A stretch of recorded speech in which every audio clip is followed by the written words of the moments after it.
のささやきの朗読や。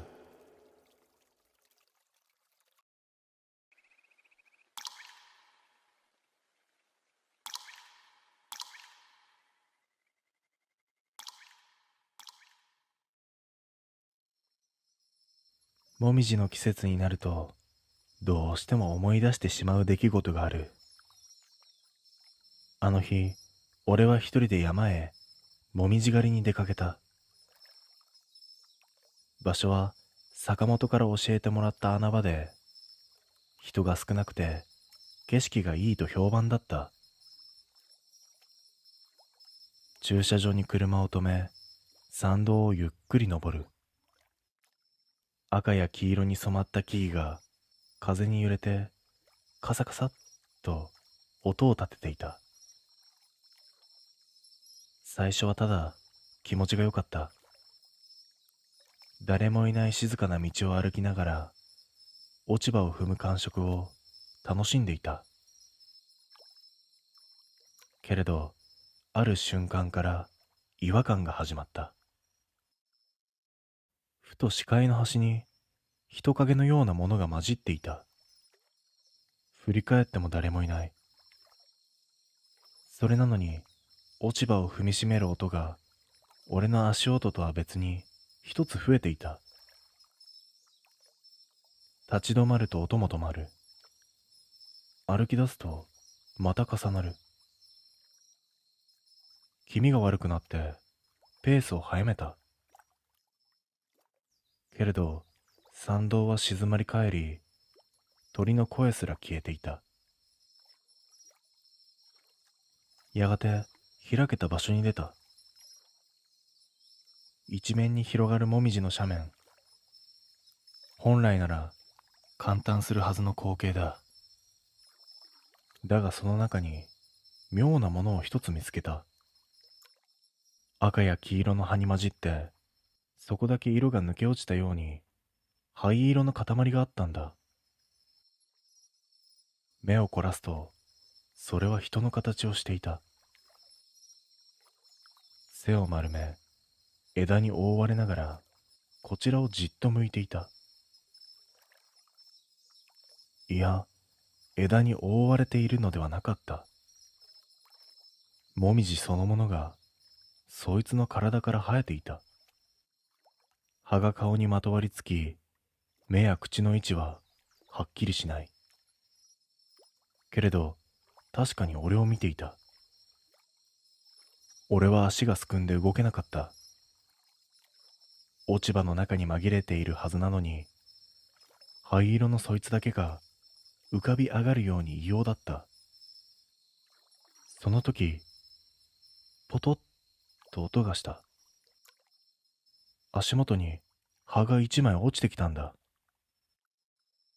それを拾おうとした瞬間、息を飲んだ。葉の裏に人の爪が突き出していた。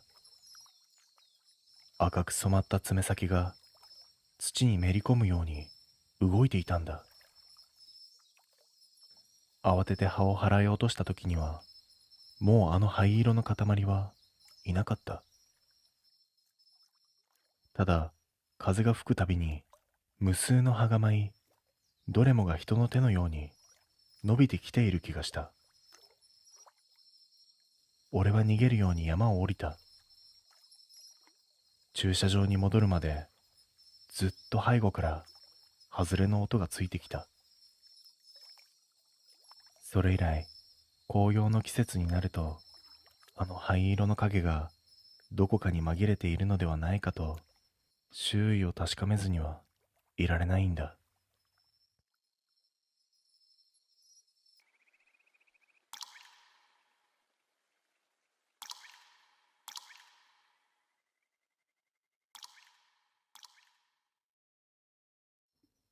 なあ、聞いてくれよ。最近、妙なことが続いているんだ。夜の商店街を抜けて、住宅街に入るだろう。そこから決まって、それが現れるんだよ。足音だ。俺の靴底とは微妙に違うリズムで半歩遅れてついてくる乾いた音。当然振り返っても誰もいない。暗がり、止まった車の影、うっすらと光るガードレール。でもな、毎晩必ず同じタイミングでその気配が現れる。間違いなく誰かがついてきている。最初は気のせいだと思ってた。残業帰りに同じ方向の人がいただけだって、そう思っていた。でも、1週間前からおかしなものが届くようになった。郵便受けに知らない写真が入っているんだ。写ってるのは全部俺の背中。コンビニの前で買い物袋を下げている俺。バス停に立っている俺。アパートの階段を上がっている俺。どれも背後から撮ってやがる。振り向いたってそこには誰もいないのに。最初の一枚はまだ笑えたよ。誰だよこれって言ってくしゃくしゃにしていつも捨てていた。でも2枚目にはアパートの窓が映ってた。カーテン越しに浮かぶ俺の影をどこか高い場所から撮っている構図。その夜は窓は閉め切っていたはずなんだ。3枚目はもっとおかしかった。真夜中、寝室のドアを開け放した廊下の写真。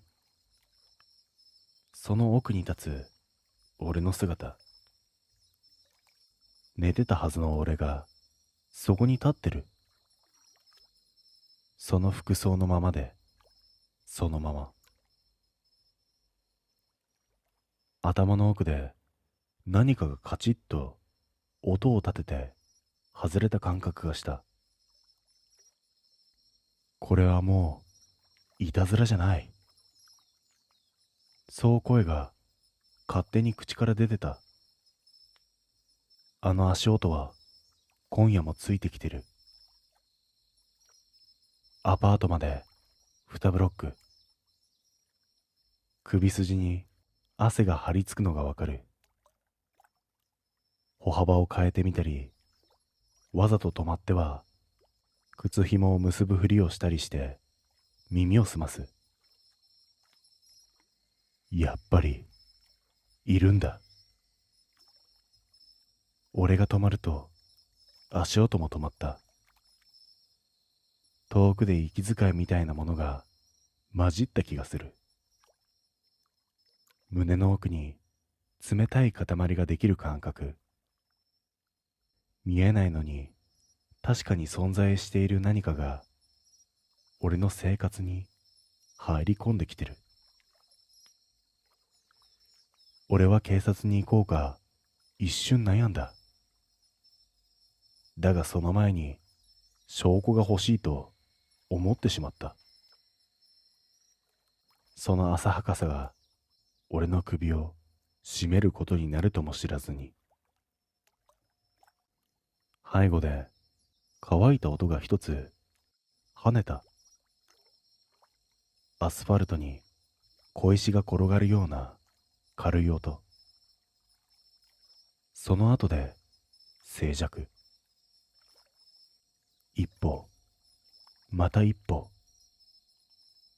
夜風に乗って焦げたような濡れた鉄のような匂いが鼻をかすめる。今まで感じたことのない気配がじわりと背中を押してきた。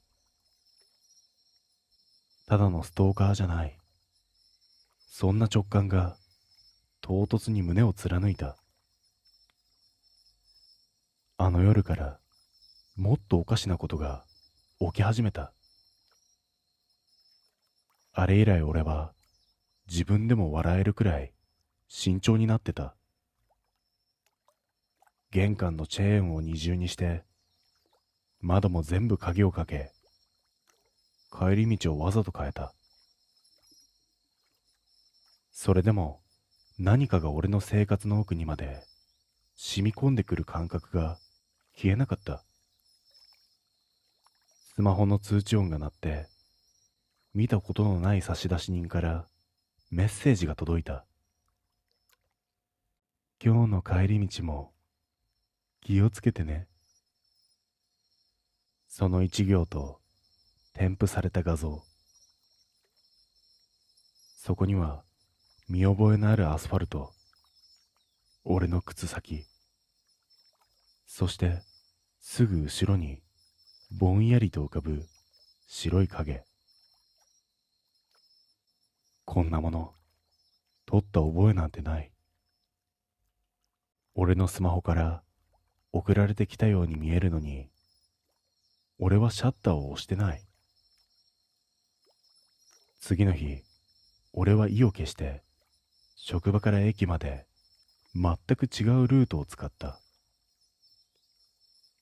信号を2つ飛ばして裏路地に入り、バスに乗って一駅先で降りて、さらに遠回りして帰った。それでもアパートのポストには俺の後ろ姿の写真がまた入っていた。そこは誰も知らないはずの裏道の角だった。この辺りから普通じゃ説明できないことが増えた。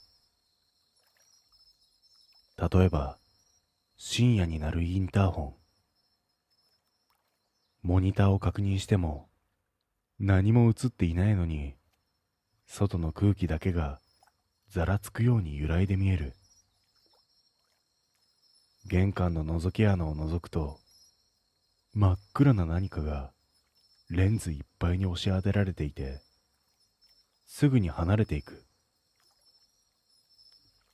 別の日には壁の向こうから声が聞こえた。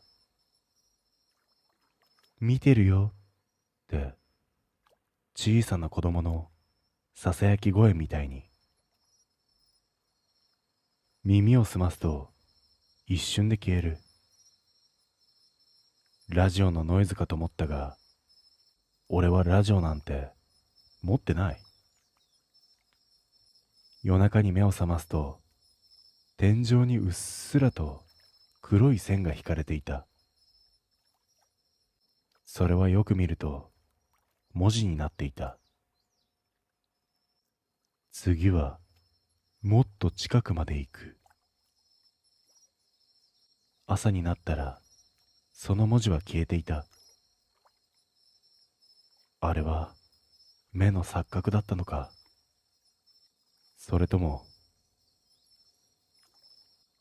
俺はだんだん自分の感覚が壊れていくのを感じていた。足音、視線、写真、メッセージ、音のないインターホン、そして消える文字。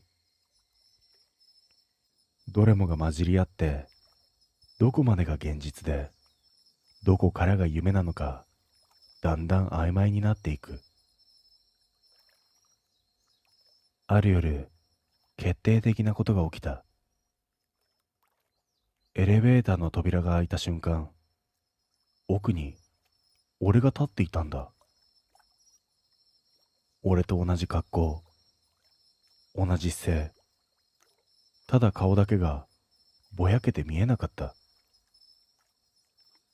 反射かと思って一歩踏み出すと、そいつは後ろに下がって扉の奥に消えていった。心臓の音が耳の奥で爆発するように響いていた。気づいたら俺はエレベーターの中に立っていた。誰もいないのに背中に視線が突き刺さっている感覚。扉が閉まる瞬間、耳元で低い声が囁いた。ずっと後ろにいるよ。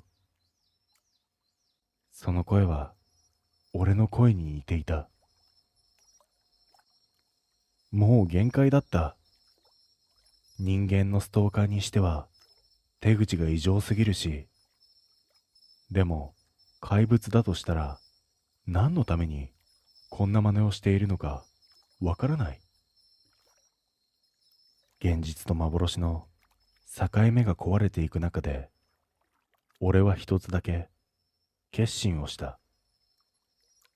今夜決着をつける。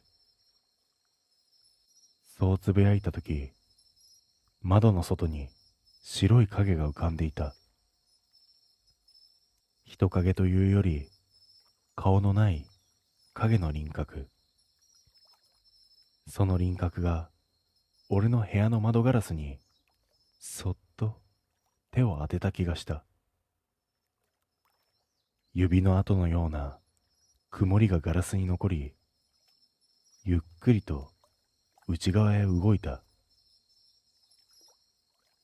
俺は息を止めた。影が笑っているように見えた。あの夜、俺は決めていた。もう逃げない。どれだけ怖くても、この得体の知れない何かを突き止めてやる。そのために部屋の電気を全部消して、窓のカーテンもわざと開けて、机の上にスマホを録画状態で置いた。時計の針が午前2時を回る頃、足音がやってきた。コツッ、コツッと、今までよりもはっきりと玄関の向こうに近づいてくる音。心臓の鼓動が胸の奥ではぜるみたいに響く。その瞬間、インターホンが鳴った。画面には何も映っていない。でも玄関のドアの向こうからくぐもった声が聞こえた。開けて。俺は息を殺したままカメラ越しにその声を聞いた。次の瞬間、ドアノブがゆっくりと回った。チェーンをかけてあるのにドアがわずかにきしむ。その隙間から細い指のようなものが入り込んできた。白い、でもどこか濡れたような肌。指先がドアの内側をなぞるたび、金属の擦れる音が響く。今度は耳元で声がした。開けろよ。慌てて振り返ると、部屋の中央にもう一人の俺が立っていた。顔だけが真っ黒に溶けていて、目も鼻も口も見えない。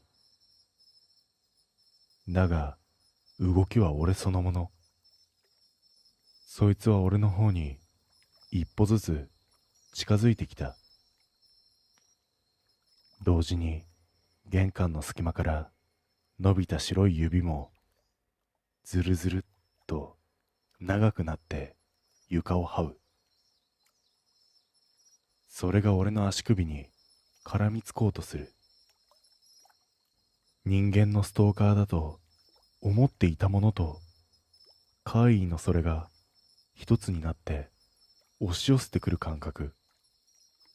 俺は叫んでスマホをつかみ、全力で窓の外に投げた。割れる音が夜に散る。同時に部屋の中の俺と玄関の指がピタッと止まった。ほんの一拍置いて、俺が口のない顔で笑ったように見えた。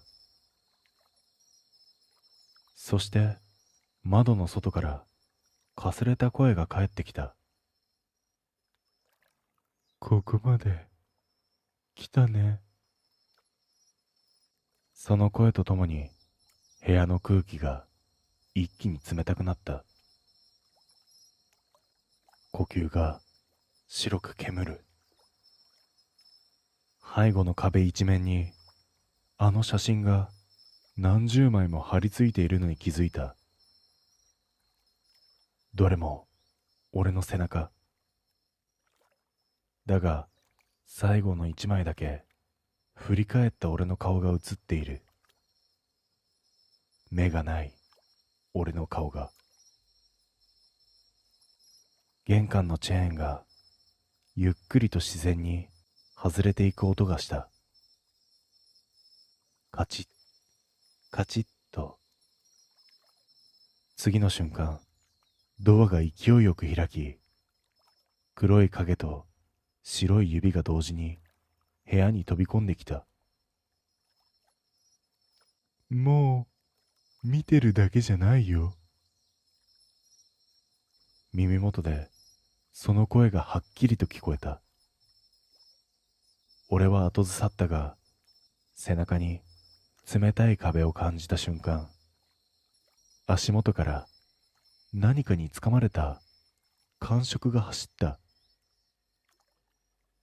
視界が暗く深く沈む。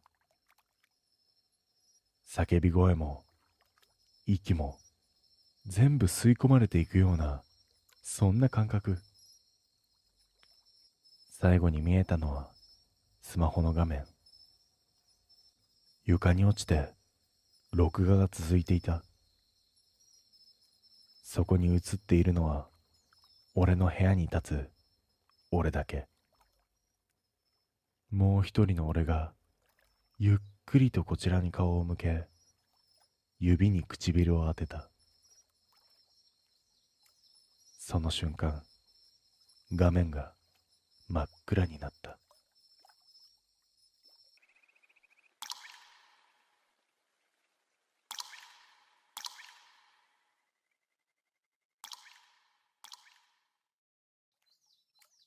秋の深まりとともに山の渓流は冷たさを増していた。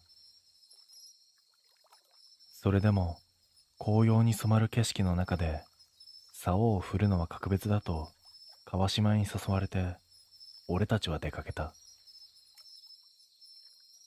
メンバーは俺、川島、三浦、石田。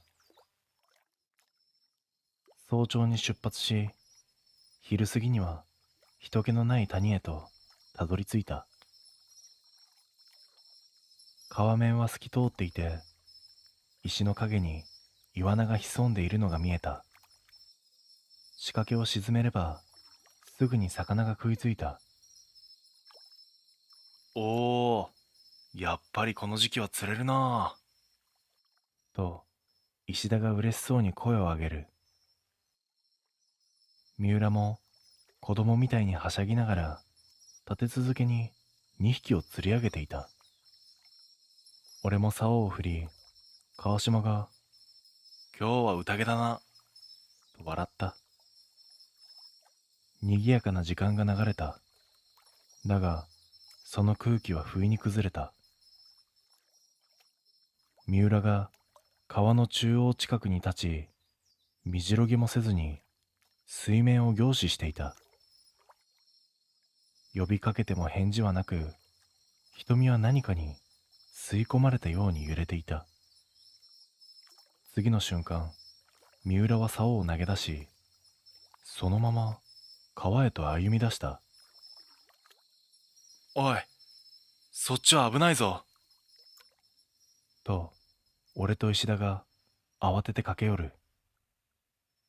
腰まで水に浸かっても、三浦は笑みを浮かべたまま前へ進もうとした。その姿は人に見えない何かの手を引かれているようだった。必死に腕をつかみ、三人がかりで引き戻した。だが、三浦は暴れるように抵抗し、唇からは途切れ途切れの言葉が漏れた。まだいる。待ってる。連れて行かなきゃ。俺たちは顔を見合わせ、ぞっとした。俺たちは急いで車に戻った。三浦を車に押し込んだ時、ぐったりとしていた。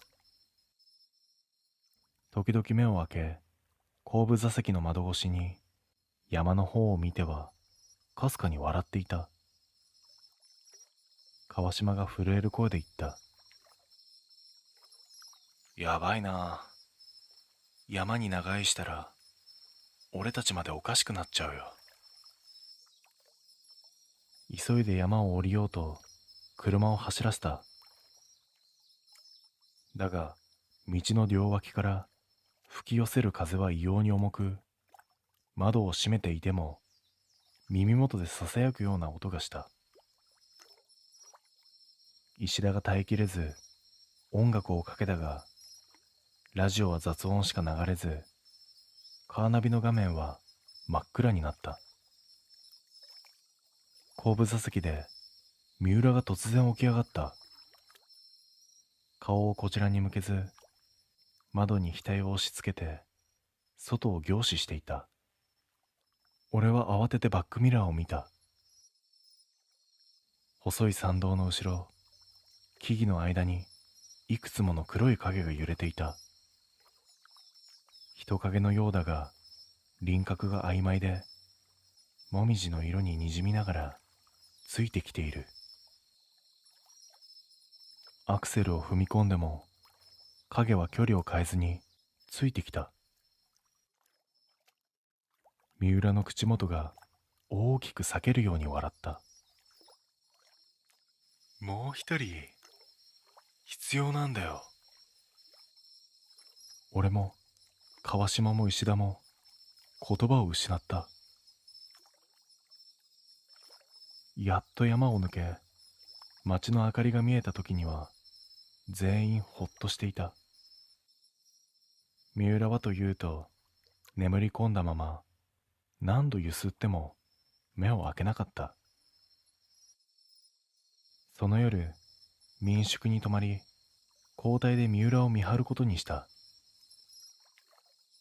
だが深夜、決まって三浦はふらりと起き上がり、窓の外をじっと見つめるんだ。誰もいない庭に視線を向けながら低くつぶやいた。まだ来てる。耳を澄ますと落ち葉を踏みしめる音が確かに廊下の奥から近づいてきた。俺と川島、石田が慌てて部屋を飛び出すと、玄関の戸が開く音がした。そこに立っていたのはなんと三浦だった。眠っていたはずの三浦が玄関に立ち尽くしている。その足元からは濡れた落ち葉が次々と廊下に散っていた。振り返った顔を見て全員の声が止まった。目も口も葉に覆われていて、人の顔というよりもみじそのものが形をとったような異形だったんだ。次の瞬間、玄関の外から同じ姿がいくつも現れ、音もなく這い込んできた。外れの音が廊下を埋め尽くす。俺たちは叫び声を上げて部屋へと逃げ込んだ。だがその時にはもう俺たちはなんとなく理解していた。あの山から出てきたものは遠くに置いてきたのではなく、最初から俺たちの誰かに紛れてついてきていたんだと。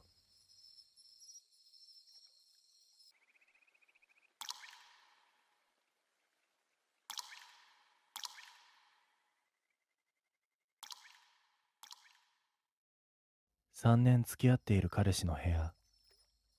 夕飯を終え、彼が浴室に入った隙にテーブルの上の携帯が震えた。無意識に視線を向けると、見知らぬ名前が画面に浮かんでいた。私の知らない女の名前だった。胸の奥がざわめいた。彼に隠れて覗くべきではないと分かっていた。けれど、心臓の鼓動に逆らえず、指が勝手に動いていた。画面を開いた瞬間、冷たい文字が目に飛び込んできた。会いたい。また夢に出るね。見知らぬ女と彼氏がやりとりをしている。しかもその文面はあまりにも親しげで、今も関係が続いているかのようにそう思えた。私は手が震え、画面を閉じることもできない。どうしたの？振り返ると、風呂から上がった彼氏が後ろに立っていた。この女の人、誰？一瞬沈黙。だが彼は驚きも焦りもなく淡々と答えた。その子はもう何年も前に亡くなっているよ。冗談のはずなのに、声は真剣で瞳は笑っていなかった。体の奥から冷たいものが這い上がり、呼吸が浅くなっていった。その夜、眠りにつくのが怖かった。彼の言葉が頭の中で何度も反響する。その子はもう何年も前に亡くなっている。布団に潜り込んでもまぶたを閉じるたび、あの通知の文字がちらついた。気づけば意識は沈んでおり、夢の中にいた。そこは見知らぬ川辺だった。湿った風が吹き抜け、足がざわざわと揺れる。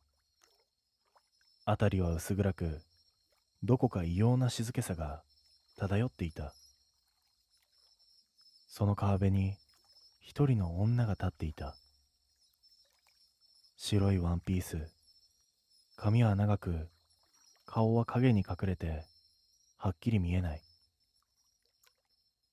だが直感で分かった。携帯に表示されていたあの名前の女だ。女は動かない。声も発さない。ただこちらを見つめていた。無言の視線が重く突き刺さり、胸を圧迫する。何？と声を出そうとしても、喉が凍りついたように動かなかった。夢のはずなのに、現実よりも鮮明に息苦しい。視界が滲んだ瞬間、女の足元が川へ沈むように揺らいだ。そこで目が覚めた。心臓は破裂しそうに跳ねていた。時計を見ると深夜2時。息を整えようとしたその時、枕元の携帯が震えた。恐る恐る画面を見る。そこに並んでいたのは短い文だった。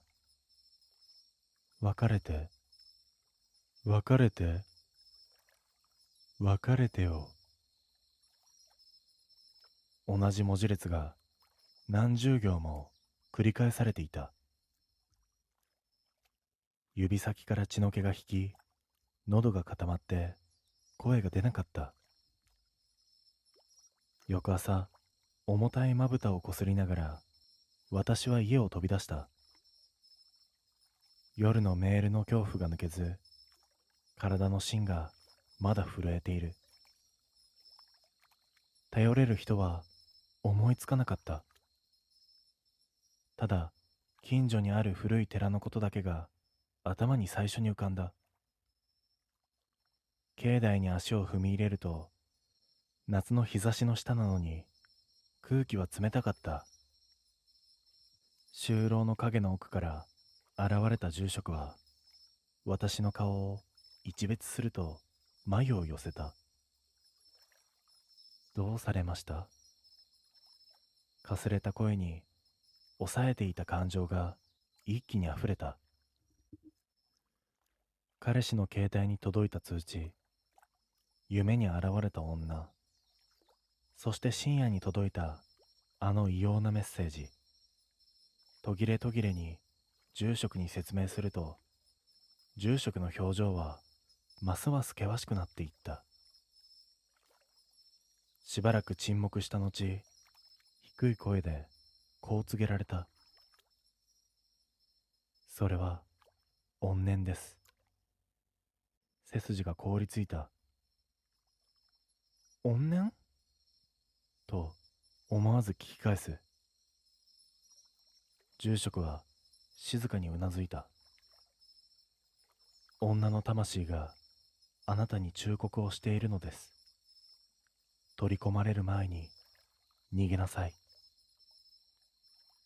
取り込まれる？ええ、強い恨みを残した者は聖者を縛ろうとします。だが、住職は目を細め、まるで言葉を選ぶように間を置いた。あなたが逃げるべきは女ではない。あなたの彼の方です。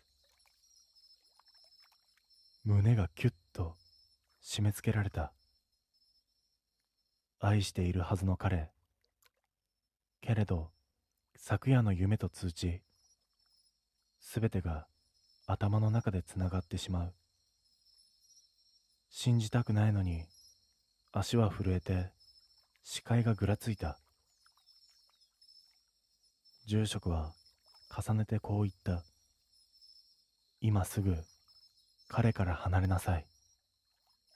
そうしなければ、あなたも巻き込まれます。夕暮れ、決意を固めて彼の部屋を訪れた。足は重く、心臓の鼓動は嫌なほど大きく響いていた。彼の顔を見た瞬間、言葉が喉に詰まりそうになった。それでも逃げてはいけないと思い、声を振り絞った。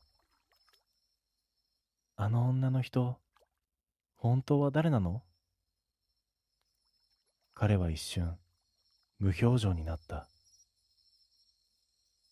部屋に流れる空気が急に冷えた気がした。やがて諦めたように低い声で言葉を落とした。俺が車で引いた。頭が真っ白になった。事故、そう言った。だが謝罪も悔恨もなく、ただ淡々と事実を吐き出すだけだった。忘れられないんだよ。あの顔も最後の声も。時々夢に出るんだ。私の膝が震えた。彼の目はどこか遠くを見ていて、そこに私の姿は映っていなかった。背筋に冷たいものが走る。彼から逃げなさい。住職の言葉がよみがえる。そして夜中に届いた無数の別れての文字。すべては警告だったんだと今理解した。私は震える声で、もう帰るとだけ告げた。だが彼は止めようとはしなかった。むしろどこか安心したように微笑んだのが恐ろしかった。その夜、荷物も持たずに部屋を飛び出した。向かったのは小さなビジネスホテル。フロントの明かりと狭い部屋のベッドが唯一の逃げ場だった。だが、安堵は長く続かない。布団に入り込んだ瞬間、暗闇に沈んだ携帯が再び震えた。画面にはまたもや短い文。震える手で開くと、そこにはたった一つの言葉があった。逃げて。ホテルの一室、息を殺し、携帯を握りしめたまま固まっていた。画面に浮かぶ文は脳裏に焼き付いて離れなかった。逃げて。逃げて。送り主の欄にはもう存在しないはずのあの女の名前。震える手で画面を閉じようとした瞬間、再び通知が走った。彼がすぐそこにいる。心臓が骨を突き破りそうなほど激しく脈打った。耳を澄ますと廊下から足音が響いてきた。コツコツと規則正しく。その足音は私の部屋の前で止まった。ドアノブがゆっくりと回る。金属音が狭い部屋に重苦しく響き、呼吸が詰まった。私はベッドの端で声も出せず身を固めていた。その時、携帯が再び震えた。画面を開く。それはあの名前の女からだった。今すぐ逃げて。視界がにじむ。足に力が入らない。ドアがきしみを上げてギーッと開いた。差し込む廊下の光の中に彼氏の影がそこに立っていた。口元に浮かぶ笑みは見慣れたものではなかった。優しさも温かさもない。どこか空虚で底知れぬものをはらんでいた。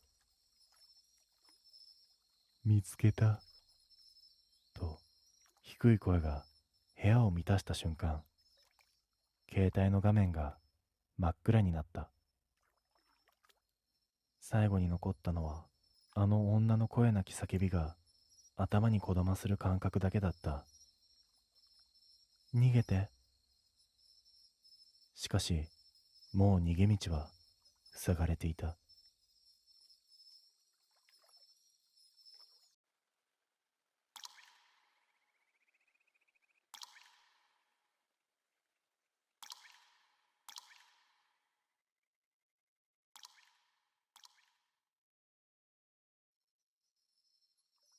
終電が発車した後の駅舎はまるで人の気配を拒むかのように静まり返っていた。日中は絶え間なく流れる乗客の声やアナウンスで満ちているのに、深夜の構内は別の世界のようだった。蛍光灯は等間隔で明滅を繰り返し、暗闇と光がまばらに混じって床を染める。片手に懐中電灯を握りながら決められた巡回ルートを歩き出した。路線の上を渡る風は冷たく、鼻の奥に鉄の匂いを残した。足音がコンクリートに響くたび、まるで自分以外の足取りが背後から追いかけてくるように思えた。レールの隙間に光を当てると、金属の間で一瞬だけ水滴が反射した。この時間に水があるはずはない。しんとした校内の奥からポタッと閉める音が聞こえてきた。駅の地下に水路は存在しない。にもかかわらず音は一定の間隔で続き、耳にまとわりついた。思わず顔を上げると、暗がりの向こう、線路の中央に何かが立っていた。人影のように見えたが、明かりに照らされても輪郭はぼやけていて、黒い塊のまま動かなかった。全身に冷たいものが走った。この時間、ここにいるのは自分だけのはずだった。しかし確かに、そこには誰かが立っていた。影は路線の中央で微動だにしなかった。蛍光灯の明滅に合わせ、黒い輪郭だけが揺れて見えた。顔も服装もわからず、ただ人の形をしているという事実だけが不気味に突き刺さった。声を出そうとしたが、喉がひりつき、声だけが漏れた。その瞬間、校内放送のスピーカーが突然ざらついた音を吐き出した。間もなく列車が到着いたします。終電はすでに終わっている。誰もいないはずのホームに低い機械音が反響していった。次の瞬間、影はすっと後退した。まるで俺が近づいた分だけ距離を取るように。光を向けても輪郭は溶けるように後ろへ引いていく。気づけば足音が二重に響いていた。俺の靴底がコンクリートを叩く音と、路線上を裸足で歩くような湿った音。振り返ると誰もいない。だが前方の影は確実にホームの端へと移動していた。追い詰められるような感覚に抗えず、俺は歩を早めた。影が路線の奥へ滑り落ちた。俺は慌てて懐中電灯を向けたが、そこには何もなかった。残ったのはレールの隙間から吹き上がる冷気だけ。その風が頬を撫でるたび、地下深くで誰かが息をしている気がした。冷気に押されるようにホームへ戻ると、スピーカーが再び鳴った。今度は歪んだ声で、ご乗車ありがとうございます、と告げた。客などいるはずがないのに、まるで誰かを歓迎するような、そんな調子だった。恐る恐るベンチに目を向けた。そこにはさっきまで無人だった席に黒い影が腰を下ろしていた。姿勢は乗客そのもの。だが顔の部分だけは蛍光灯の光を吸い込み、空白の穴のようになっていた。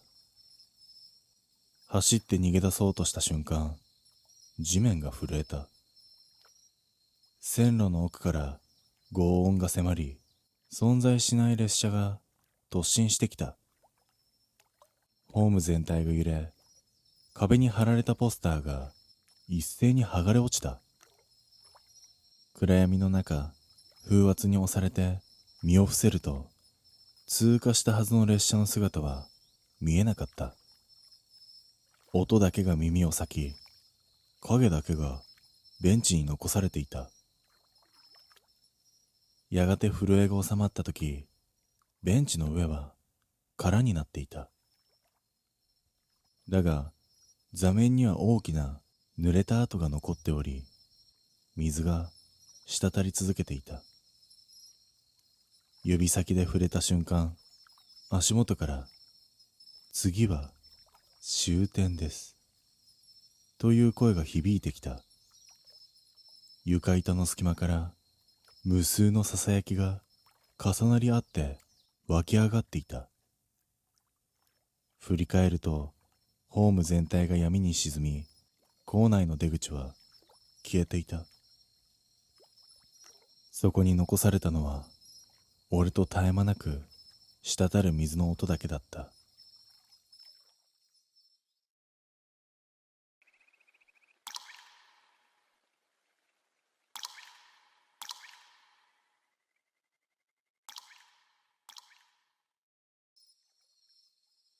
秋の連休を利用して俺たち3人は旅行に出かけた。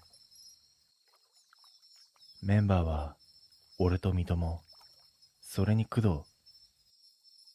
行き先は温泉地で車を借りてドライブがてら向かっていた。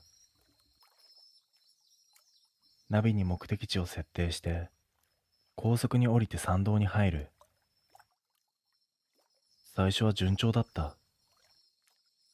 もみじに染まる山並みが窓の外に広がり、三友は綺麗だねと声を上げていた。俺も工藤も気分が良くなり、音楽をかけながら笑っていた。けれどナビが次を右です。と告げたあたりから雰囲気が突然変わった。舗装が途切れ、道幅は急に狭くなった。片側は切り立った崖、反対側はうっそうとした林。三友が、本当にこっちでいいのと不安そうに言う。俺も少し引っかかったが、ナビは確かに右を示していた。工藤も、まあ、山道を通ってショートカットするんじゃないのと笑ってハンドルを切った。車はゆっくりと坂を登っていく。やがて通信が途切れ、スマホの電波も消えた。ナビの画面は道路を示す青い線だけが伸びている。だがその線は髪を無理やり引き裂いたように歪み、森の奥へと吸い込まれるように続いていた。こんな道、地図にあったっけ？俺の問いに返事はなく、三友がただ窓の外を見つめていた。林の中に赤い着物を着た小さな人影が立っていた。それはこちらを見て、道の奥を指さしていた。その瞬間、ナビが再び声を出した。この先を直進です。俺たちは言葉を失ったまま、森の奥へと進んでいった。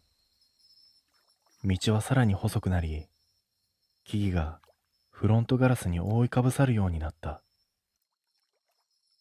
枝が擦れる音が、まるで無数の指で車を叩くように響いた。三友は顔をこわばらせ、ねえ、引き返そうよ、と震えた声を出した。けれど、バックしようにも道幅が狭すぎて、そんなの無理だった。工藤が無理に笑いながら、もう少し行けば開けるかもしれない、と言った。その時、ナビが妙な言葉を告げた。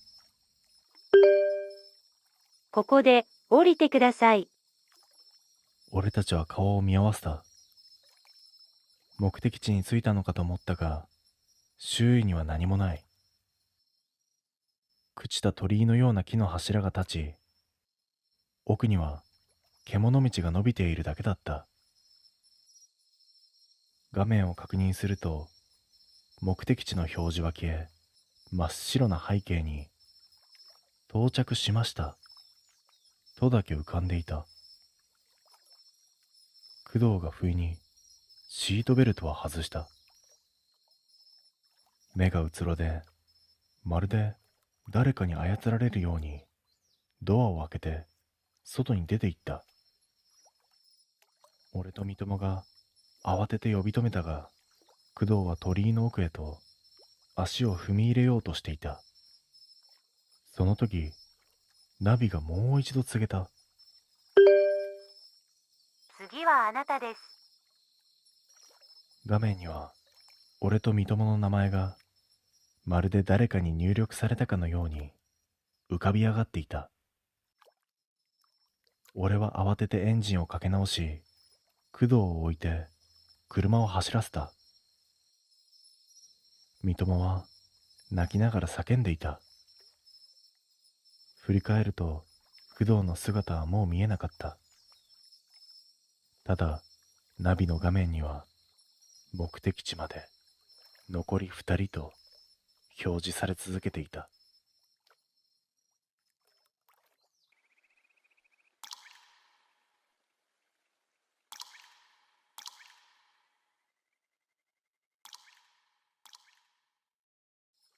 中古車を手に入れたのは偶然だった。古いが手入れの行き届いた車体に惹かれて思わず購入を決めた。走りは悪くなく、むしろ快適だった。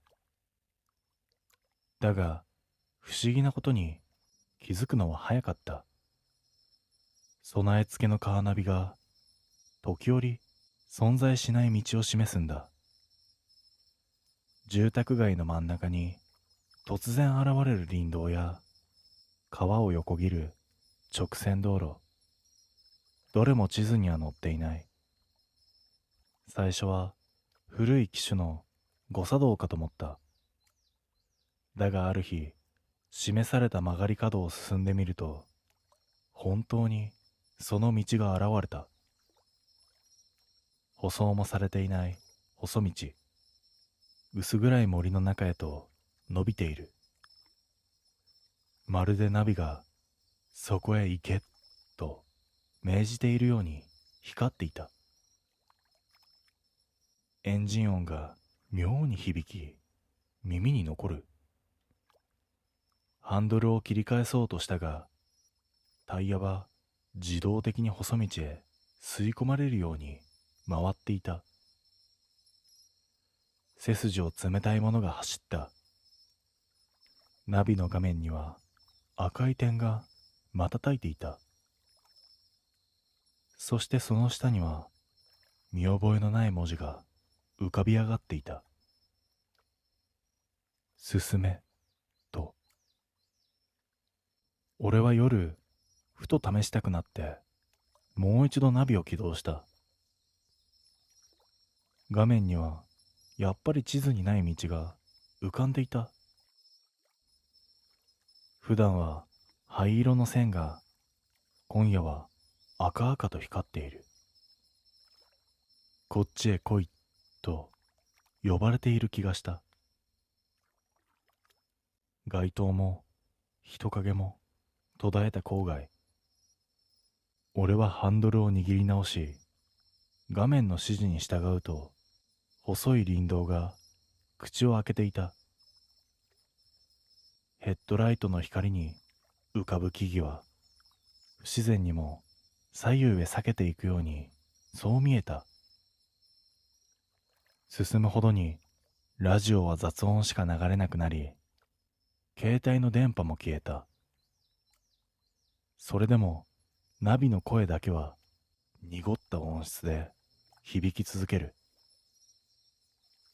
女の声のはずが途中から低くくぐもった声に変わっていた。機械音声の平坦さを失い、誰かが耳元で囁いているような、そんな近さだった。息遣いまで混じり、鼓膜にまとわりつく。振り返ると後部座席の闇の奥で何かがみじろぎした気がした。車内には俺しかいない。だが視界の端で助手席のシートがわずかに沈んでいく。嫌な予感が全身を縛る。それでも車は止まらない。まるでナビに操られるように、ハンドルもブレーキも効かず、細道の奥へと進んでいった。翌日、どうしても気になり、あの道について調べ始めた。地図には載っていない。行政の道路台帳にも記録はなく、古い地図を見ても痕跡はない。だが、地元の古老に話を聞くと、思わぬ答えが返ってきた。そこは、昔から戻れぬ道と呼ばれとった。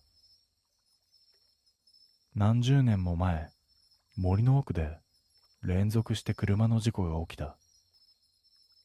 運転手は例外なく行方不明になり、車だけが朽ち果てた姿で発見された。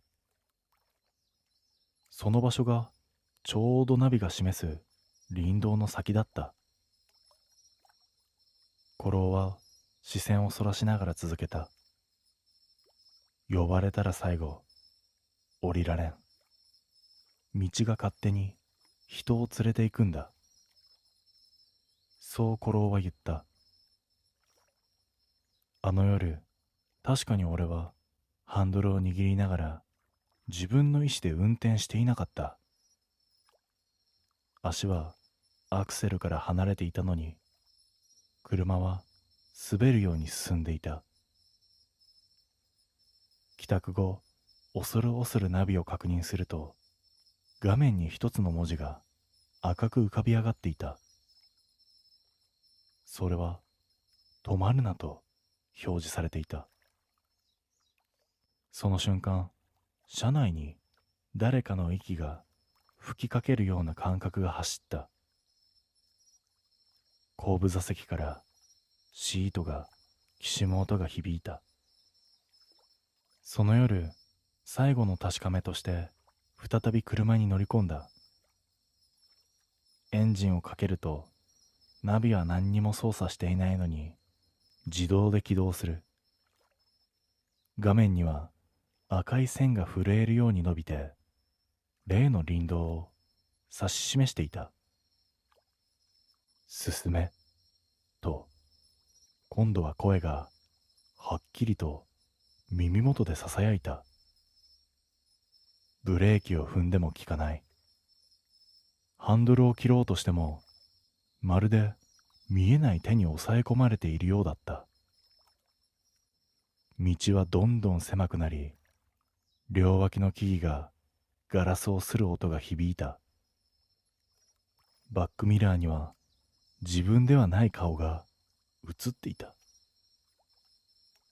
濡れた髪が垂れ、口だけが異様につり上がった笑みを浮かべている。止まるな、と、ナビの声とミラーの中の口の動きが重なった。車体は揺れながらも前へ進み、やがて道が途切れた先に真っ暗な闇がぽっかりと開いていた。ブレーキはもう完全に効かなくなっていた。シートの背後から冷たい手が肩を掴んだ感触が走った。闇へ吸い込まれる直前、耳の奥で声が低くつぶやいた。もう戻れないよ。その瞬間、視界は完全に暗転した。残されたのは夜明けの林道に止まったままの車。だが、運転席には誰もいなかった。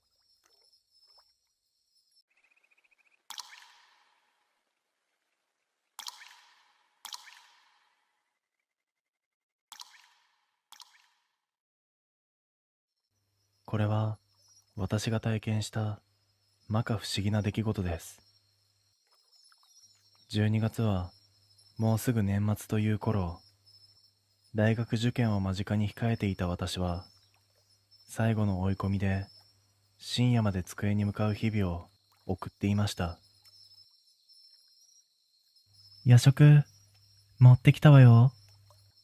と、夜の12時頃だったでしょうか。いつものように勉強していると、母が食事を作ってくれたようです。母は勉強漬けの私にいつも気遣いの言葉をかけてくれますが、夜食を作ってくれたのは初めてでした。ちょうどお腹も空いていましたから嬉しい限りでした。ありがとう。と返事をしたのですが、母はドアを開けようとはしませんでした。しばらくすると、また、夜食、持ってきたわよ。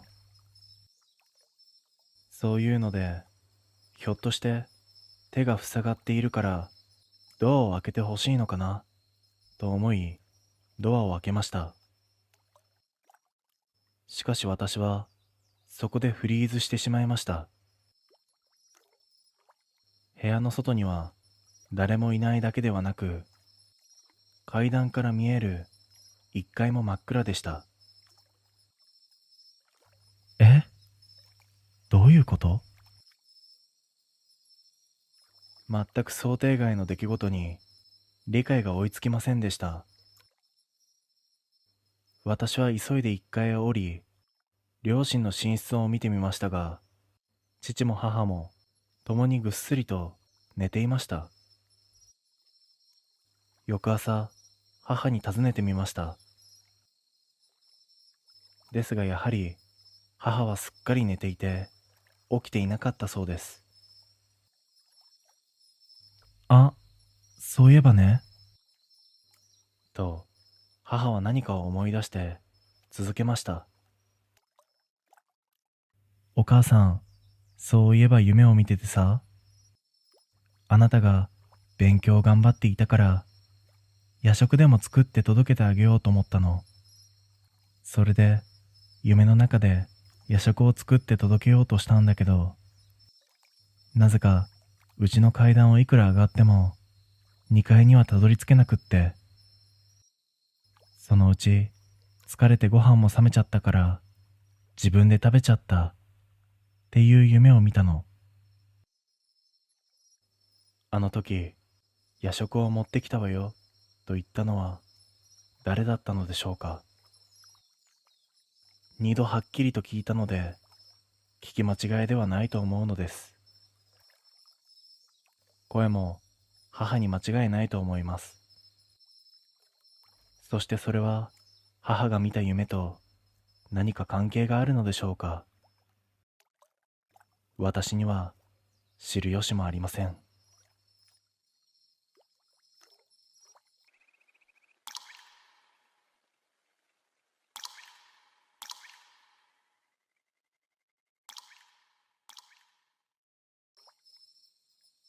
大学の後半、暇になった私はアルバイトと飲み会に明け暮れていました。1、2年生で必要な単位の大半が取得できてしまう大学の仕組みもいいのか悪いのかわかりませんが、やることもなく朝から晩までバイト。そして週末は飲み会という生活をしておりました。そんなある日の飲み会中、私はトイレへ行きたくなりました。しかも緩めで緊急性が高そうな気配でした。ところがトイレは男女共用の上、一つだけなので大渋滞。これは我慢できないなと感じた私は、階段で他のフロアのトイレへと向かいました。今までのにぎわいが嘘のように、下のフロアはしんと静まり、明かりもありません。どうやら使われていない様子でした。普段なら怖くておじけついてしまう、そんな雰囲気だったのですが、ここでやらないと取り返しのつかない事態になるかもしれませんので、進みました。携帯の光を頼りにトイレへ入って電気をつけると、幸いにも明るくなりました。個室で一息ついていると、壁には落書きがあって、見たこともない文字の下に数字が羅列してあります。なんだろうなと思って見ていると、ピンときました。あ、電話番号か。桁数や書き方からどうやら固定電話のようでした。なんとなく興味を持ったので、話のネタにと思って携帯からかけてみました。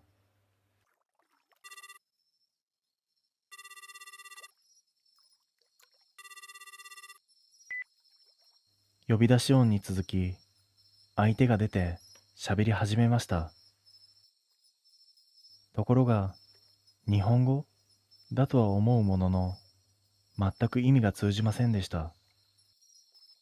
ひらがなをでたらめに発声している感じで、絶え間なく喋り続けていました。延々と聞いていると頭が痛くなり、怖くなったので切りました。私は用を済ませ、ほっとした後は飲みの席へ戻って続きを楽しみました。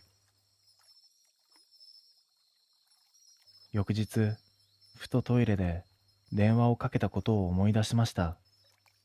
しかし、携帯の通話履歴を見ると、それらしき電話番号はありませんでした。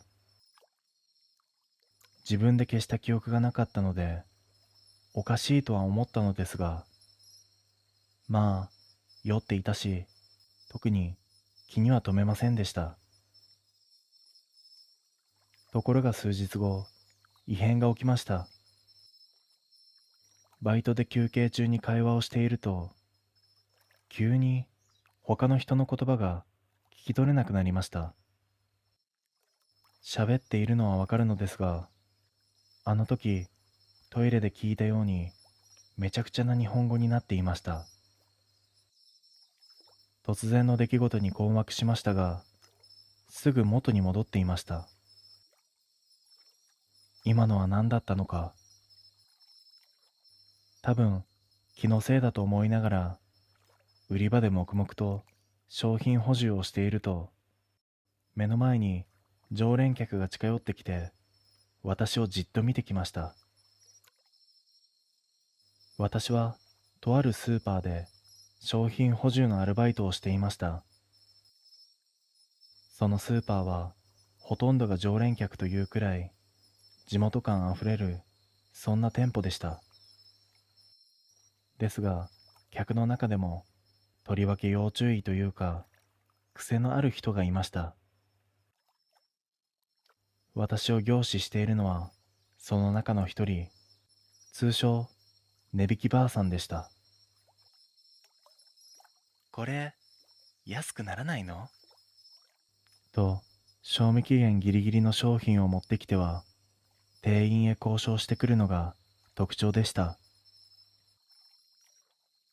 値引きばあさんが今回持ってきたのはバラ売りのまんじゅうでした。正規の値段でも100円でお釣りが来るアイテムをさらに値引き交渉とは、さすがだなぁと思いつつ、賞味期限を確認しました。確かに賞味期限は今日。値引きの商品ですので1割引きにしました。すると値引きばあさんは、もっと安くならないのと珍しく食い下がりました。うわー、面倒だなぁと思った次の瞬間、値引きばあさんは思わぬセリフを言ってきました。兄ちゃん、呪われてるよ。えと私が固まっていると、値引きばあさんは続けてこう言いました。他人が何言ってるかわからないだろ。そういう呪いよ。それがどんどんどんどんひどくなって、しまいには他人と関われなくなる。そうなると、どうなると思う？えどうなるんですか？死ぬよ。全く想定外の展開に、私の脳内は真っ白になりました。値引きばあさんはというと、と声を上げたかと思うと、ニヤニヤしていました。私なら呪いを消せるよ。代わりに兄ちゃん、もっと安くしなよ。本当ですか？値引きばあさんはうなずいてじっと私を見つめてきました。その時、値引きばあさんの目がすごく綺麗というか、澄んでいたんですよね。他人から避けられている人でしたが、不思議と私は直感的に信じる気になりました。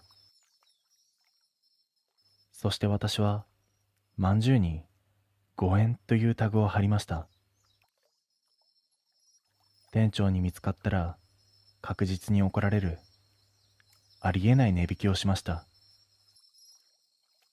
あまりの値引きの額にばあさんも驚いた様子でした。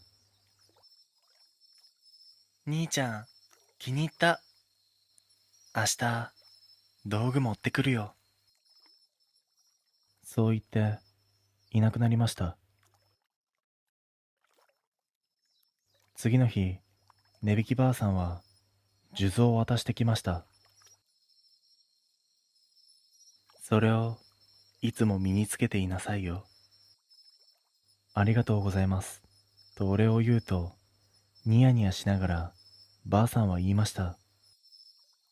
あんたにかかっている呪いは消えていない。でも、その数珠をつけている間は大丈夫よ。その数珠には私の呪いが入っているから、私の呪いが他の呪いを消すのよ。私の呪いは強いから誰にも負けんのよ。そしてまた、と声を上げて笑うのですが、その姿はより一層不気味に見えました。ともあれ、これで他人の声がおかしく聞こえることはなくなりました。ただそれからというもの、値引きばあさんは私にだけこう交渉してくるようになりました。誰か呪ってほしい人はいる？また値引きしてくれれば呪いで消してあげるよ。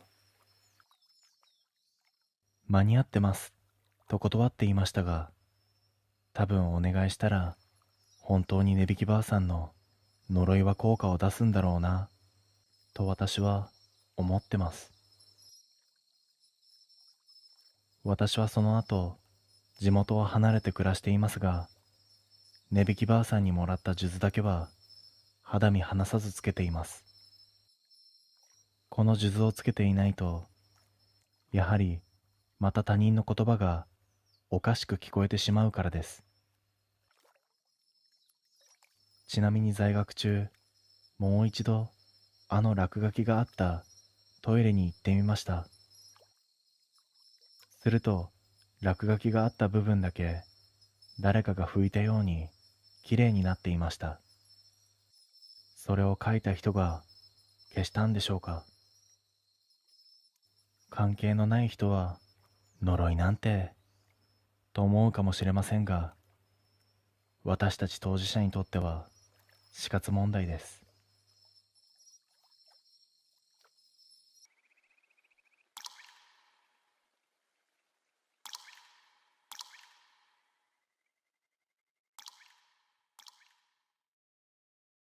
格安で見つけた中古車は年式の割に外装も内装も悪くなかった。走行距離も短く整備記録も残っている。それはまるで掘り出し物だった。ただ助手席のシートにだけ妙な沈みがあった。何度クリーニングしても形が戻らない。まるで誰かがずっとそこに座り続けていたように深く沈んだままだったんだ。気にはなったが値段の安さに惹かれて購入を決めた。乗り出してみるとエンジンは滑らかに動き、走り心地も悪くない。むしろ当たり車と思えるほどだった。だが夜になるとふとした瞬間に視界の端に人影が映る。ミラーにちらつくのは自分の知らない誰かの肩の線。ハンドルを握り直しても助手席には誰もいないはずだった。それでもシートの沈みは確かにそこに誰かがいると語っていた。夜のドライブ、街灯の少ない道を走っていると助手席のシートベルトが突然カチッと音を立てて閉まった。思わず隣を見た。だがそこには誰もいない。それでもベルトは確かに引き伸ばされて誰かの体を抱きしめるように固定されていた。空調を切っても風の流れるような気配が首筋をなでる。視界の端で助手席の窓に映る影が揺れた。ハンドルを握る手にじわりと汗がにじむ。信号待ちで停車した時、ルームミラーに目をやると後部座席の闇の中に誰かの頭が傾いているように見えた。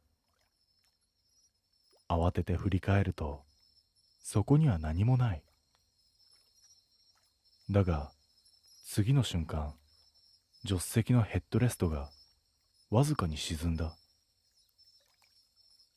確かに何かがそこに寄りかかっている。呼吸のような重みが車内の空気を押しつぶしていく。耳元でかすれた声がささやいた。まだ降りてない。俺は不安に駆られ、翌日整備工場に車を持ち込んだ。整備士は車を一目見るなり眉を潜めた。この車また戻ってきたんですか。俺はどういう意味かと問い詰めると、彼はしぶしぶ口を開いた。この車はもともと地方にある男性が所有していたものだ。数年前に事故を起こしたという。ガードレールに突っ込んだにもかかわらず、車内に持ち主の姿はなかった。行方は今もわからないままだという。それ以来、所有者が変わるたびに妙なことが起き、皆短期間で手放してきたらしい。だが、なぜか市場には何度も戻り、また誰かの手に渡っていくそうなんだ。俺は工場を後にした後、車内を徹底的に調べた。トランクの奥、剥がれかけた内張りの裏側に、なんと黒ずんだ文字が浮かんでいたんだ。まだ降りていないと浮かんでいた。指先にじっとりとした湿り気がまとわりついた。インクの跡ではない。まるで今書かれたばかりのような生温かさだった。心臓が高鳴る。その瞬間、助手席のシートベルトが勝手に巻き戻り、カチッと再びロックされた。暗い車内に見えない誰かが腰を下ろした音が響いた。その夜、車に乗り込むといつもと違う匂いが漂っていた。湿った土と鉄が混じったような鼻をつく臭気。エンジンをかけると同時に助手席のドアが勝手に開いた。何もいないはずの闇の空間に確かに誰かが滑り込む気配があった。シートが重く沈み、ベルトが自然と閉まった。慌てて降りようとした瞬間、ドアロックが自動で降りた。内側から何度レバーを引いても開かなかった。アクセルもブレーキも踏んでいないのに、車は勝手に前へと動き出す。ルームミラーに映った助手席には知らない顔があった。肌は青白く、濡れた髪が額に張り付いている。黒ずんだ唇がゆっくりと動いた。降りない。絶対に降りない。と、耳の奥で何度も何度も反響する。車は暗い道をひたすら走り続け、街灯も信号ももう一切見えない。外の景色は完全な闇に沈んで、ただ車内だけが異様に鮮明だった。隣に座る者の存在感が体温のように押し寄せる。やがてハンドルの手が効かなくなり、視界は黒一色に染まった。最後に聞こえたのはシートの奥でささやく声だった。お前も降ろさない。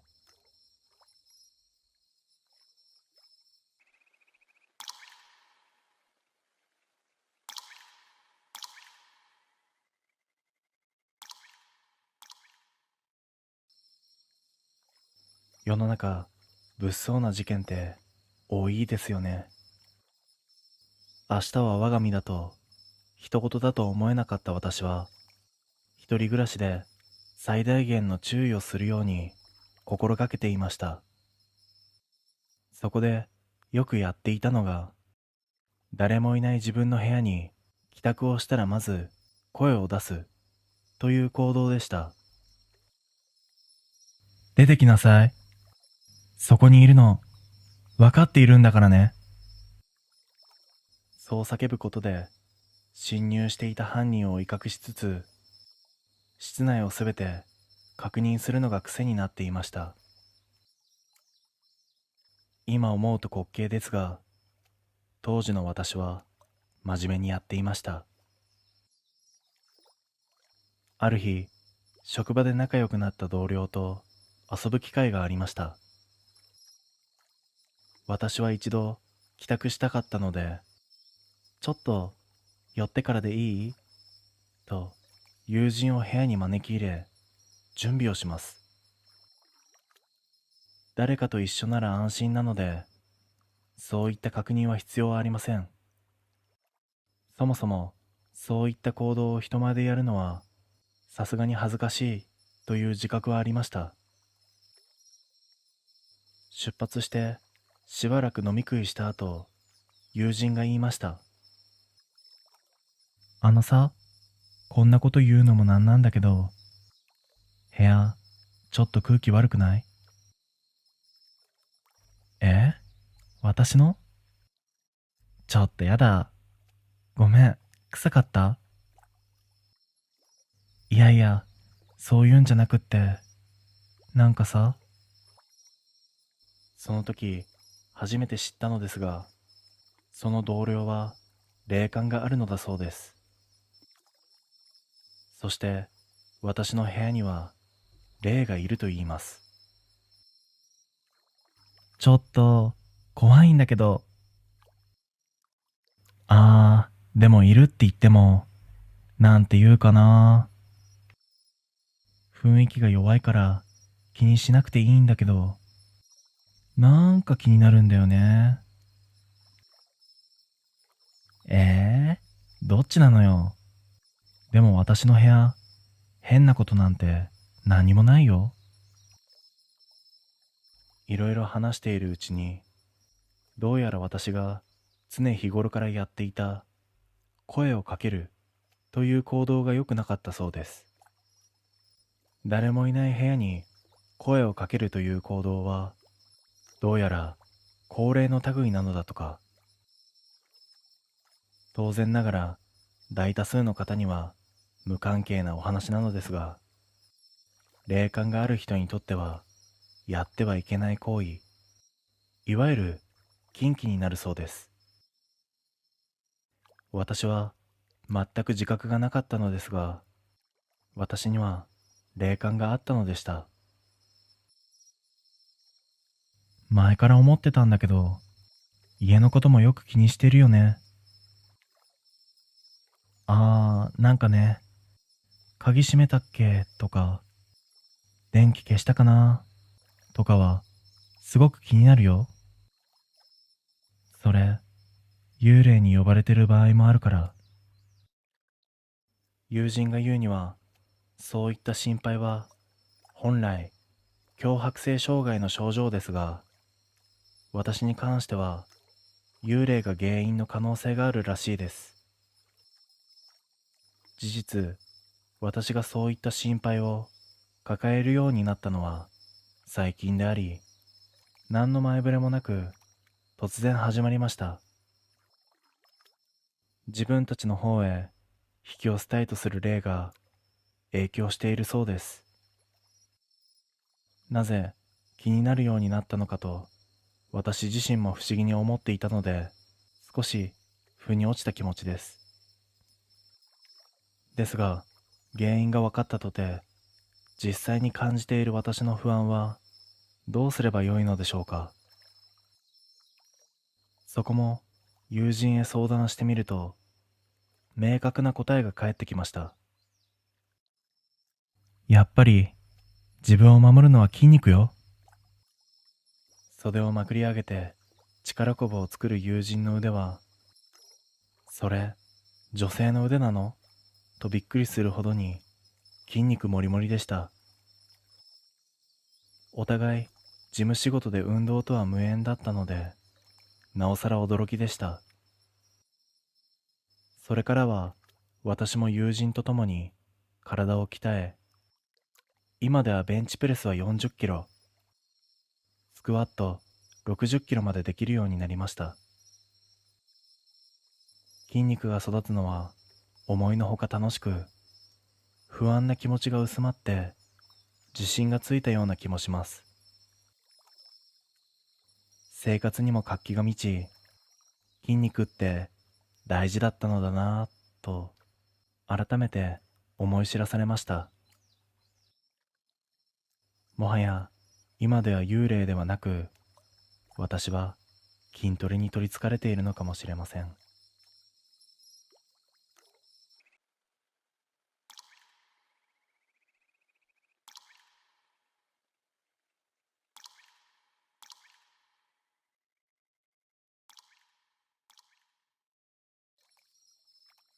最終列車が過ぎて1時間、踏切の遮断機は降りたまま動かなかった。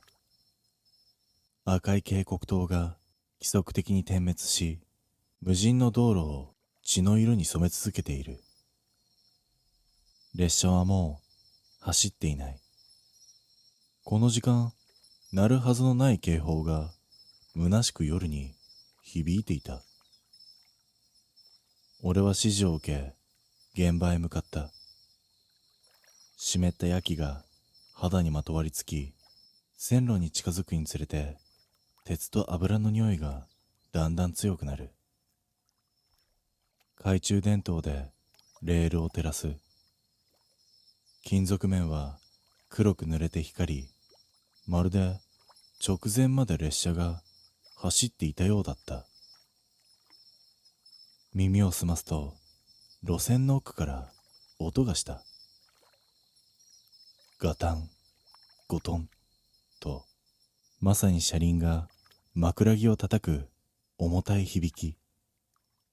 だが遠くに明かりはなく、暗闇だけが続いている。その時、不意に冷たい風が吹き抜けた。警報の音に混じってかすかな歌声が重なった。路線の方角から聞こえてくる女の声。私、まだ渡れない。耳元でそんなようなささやき声が聞こえてきた。思わず振り返った。だが背後の道路には誰もいなかった。それでも赤い光は俺の影だけを大きく揺らしていた。声を振り払うように俺は遮断機の下をくぐった。レールの中央に立ち、奥へ懐中電灯を向ける。光の先に浮かび上がったのは白いワンピースの女だった。線路の真ん中でうつむき、髪が顔を覆っている。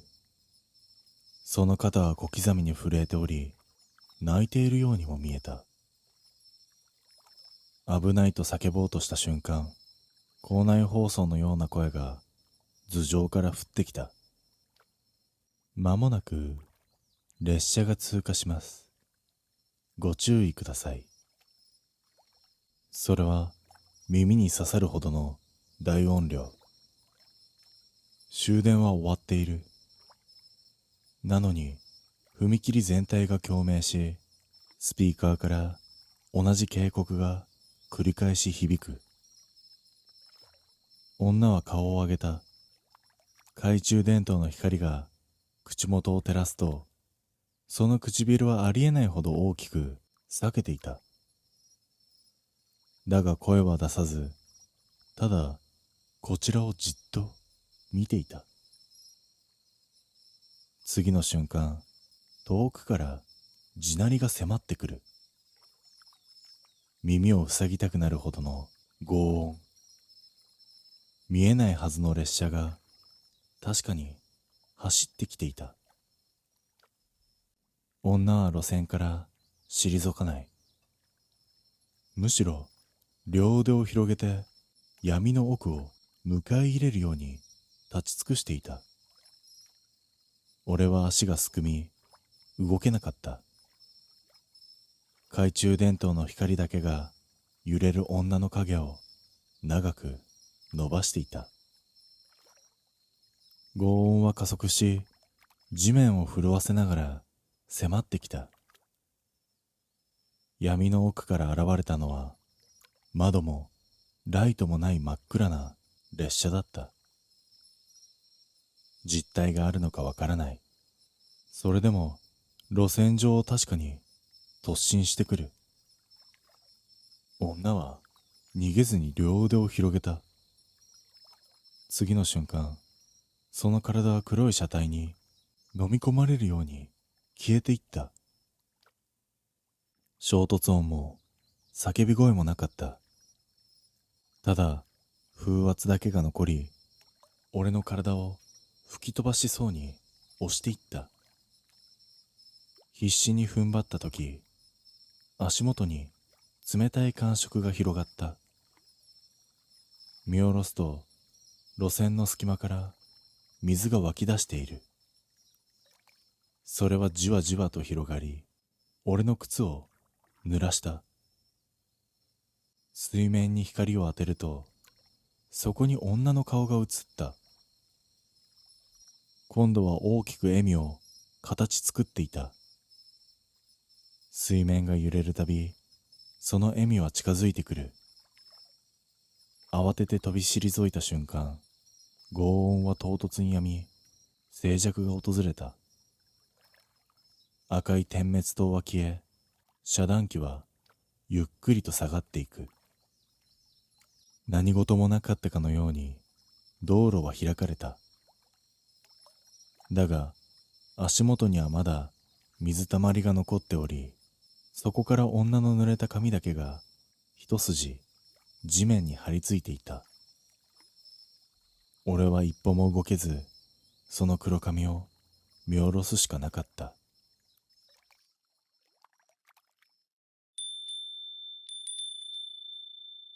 線路に立つ影。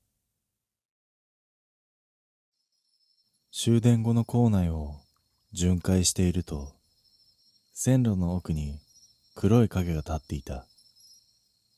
蛍光灯の明滅に照らされ、形が揺れたり歪んだりしている。だが確かに人の背丈で2本の足を持ち、線路上に固定されていた。俺は足を止め、懐中電灯を向けた。光が届いても輪郭は滲んでつかめなかった。まるで濃い墨を垂らしたように黒く、背景から浮かんでいた。校内には誰もいないはずだった。俺は見間違いかと思い直そうとしたが、その影は動かなかった。逆に俺の視線を受け止めるように立ち尽くしている。冷たい風が吹き抜ける。線路脇の雑草が擦れる音と重なり、背筋に嫌な感覚が走った。耳を澄ますと、影の立つあたりからかすかな足音がした。コツコツと規則的に響き、だんだん近づいてくる。だが影は動いていない。それでも音だけは確実に近づき、俺の耳元で止まった。心臓を握られたように胸が固まり、息が詰まる。次の瞬間、蛍光灯が一斉に消え、暗闇が校内を覆った。真っ暗な中で響いたのは、確かに誰かが立ち止まる音だった。その位置は俺のすぐ背後だった。暗闇に包まれた校内で背後に気配を感じた。振り返ろうとしても首が固まり、視線だけが揺れる。懐中電灯を握り直し、スイッチを入れた。光が走った瞬間、目の前に誰もいなかった。ただ路線上の黒い影だけが元の位置に立っていた。だが距離は縮まっている。さっきは数十メートル先だったのに、今は数歩先に迫っていた。影の輪郭は相変わらず滲んでおり、顔の部分は空白の穴のようだった。光に照らされても肉体の厚みはなく、ただそこに立つ姿だけがあった。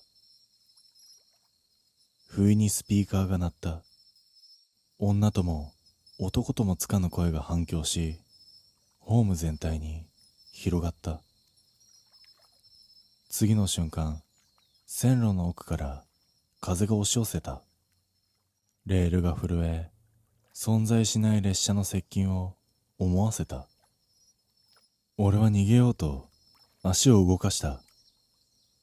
だが線路に沿って伸びた影がまるでロープのように足首を絡め取った。動けない。呼吸が荒くなる中、影が首を傾けた。それは、次はお前だと言いたげだった。蛍光灯が一斉に点滅する。光が走った瞬間、影は消えていた。だが足元の路線には黒い手形が無数に残されていた。息を荒げながら後退すると、路線に残された黒い手形がじゅわりと動き出した。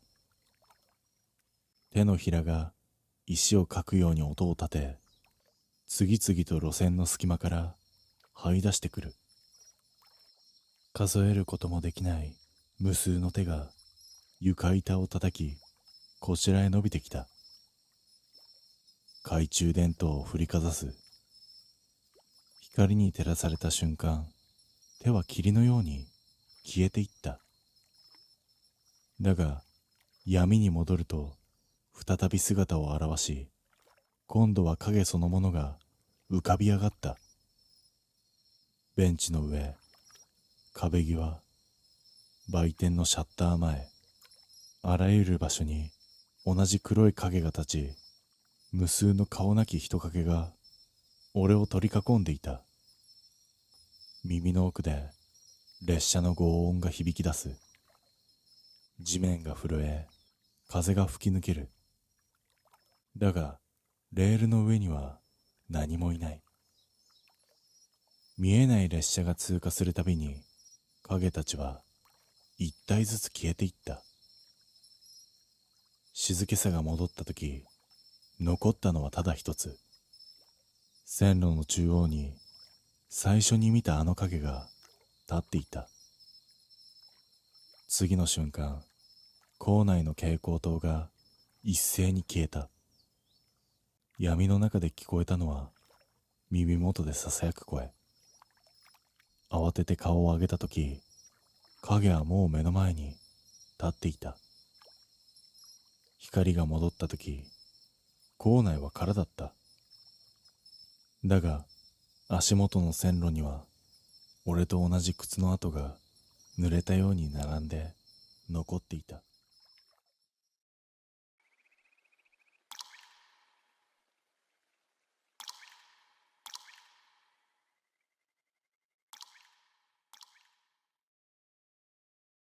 夜の参道で口論は膨れ上がり、助手席のドアが開いた。お前、もういいわ。今すぐ車から降りてくれ。言葉より早く冷えた外気が頬に刺さる。私は路肩に立ち、ライトの帯が遠ざかっていくのを見送った。テールランプは2回だけ瞬いて、曲がり角でスーッと消えていった。スマホは圏外。画面の端に×印。人里までどれほどあるのかもわからなかった。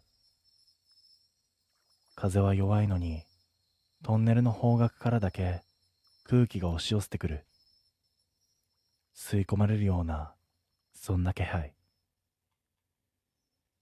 舗装は割れ、白線は剥げ、欄干のボルトは赤茶けていた。テレビで見たことがある地名が頭をよぎる。心霊特集のあの字幕。笑い話のつもりで見ていたあの夜のこと。歩くしかない。反射板はやけに湿って光り、草の先に水が溜まっている。足音が一つ増えたのは、私が呼吸を整えた直後だった。ひた、ひた、と、裸足の音が背中に張り付く。立ち止まると、音も止まる。歩き出すと、反拍遅れて、その音は追ってくる。振り向けば何かがいる。そう分かっていても、振り向く勇気は出なかった。膝が抜けそうになるたびに、肩甲骨の内側を指でなぞられるような、そんな感覚が走った。誰か、助けて。その声は濡れた路面に落ち、吸われていった。トンネルの口に縁取られた闇は空よりも黒かった。そこに白いものがほどけるように立ち上がる。私は思わず後ずさった。だが次の一言は荒々しくも冷たくもなかった。一人で何しているの？女の声。年齢は判別しがたい。怒っても笑ってもいない温度。私は途切れ途切れに事情を話した。喧嘩、罵声、そして置き去り。言葉の端が震え、息が乱れる。女は黙って私の話を聞いてくれて、最後に小さくうなずいた。ポンと肩に触れる感触。温度はあるのに重さがなかった。大丈夫よ。ここ、私の方が詳しいから。女はトンネルの縁から少し外れた茂みを指さした。草の隙間に鈍い銀が一本の筋になって伸びている。古い手すり、そこに沿って細い脇道が山肌に巻きついていた。こっちからなら下まで出られるよ。車道はやめた方がいい。どうして？と問うより先に背後の空気がひたりと重くなる。トンネルの奥から遠くの雷みたいな低い音。地面が一回だけ猫の背中のように小さく盛り上がった気がした。私は女の指先の方向へと足を向けた。脇道は人の幅ほどしかなく、手すりは指でつまめば剥がれそうに錆びている。足元の砂利は音を立てない。踏んでも沈むだけだった。遠く谷に川の気配があるのに、水の音が遅れて届いた。女はよく喋るわけではないが、必要なところでだけ口を開いた。次、石段が壊れてるから、右足から。言われるまま足を置くと、崩れかけた段の下に空洞があって、かすかな冷気がにじみ上がる。危うく踏み抜くところだった。彼氏、ひどいね。ああいう置き方をされると、道がわからなくなるよね。責めるでも、哀れむでもない、そんな言い方だった。私は反射的に相手をかばいそうになる自分に気づき、言葉を飲み込む。女はうなずく気配だけを残し、歩調を崩さなかった。奇妙なのは、彼女の足音が脇道に入ってから一度も聞こえないことだった。やがて足元の砂が土に変わり、湿り気が薄れる。木の幹が太く、間隔が広がる。斜面の傾きが優しくなって、遠くに黄色い明かりが点の列になって見えた。在駐所の街灯、コンビニの看板、工場の入り口。人間の生活の匂いだった。もう大丈夫。ここから下がれば道があるよ。振り向く前にお礼を言おうと口を開いたが、声は胸元でほどけた。あの女の人はいなかった。草の葉が一度だけ震え、静まる。そこに誰かが立っていた重量の記憶だけが地面に残ってすぐ消えた。下り切った先で赤色灯が回っていた。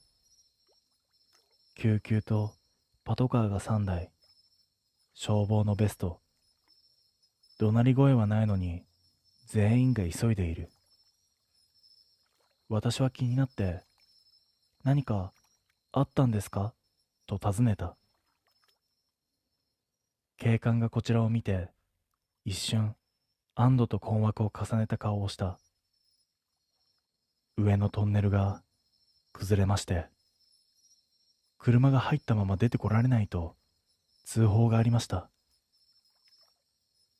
女の言葉が遅れて胸の奥で固まった。車道はやめた方がいい。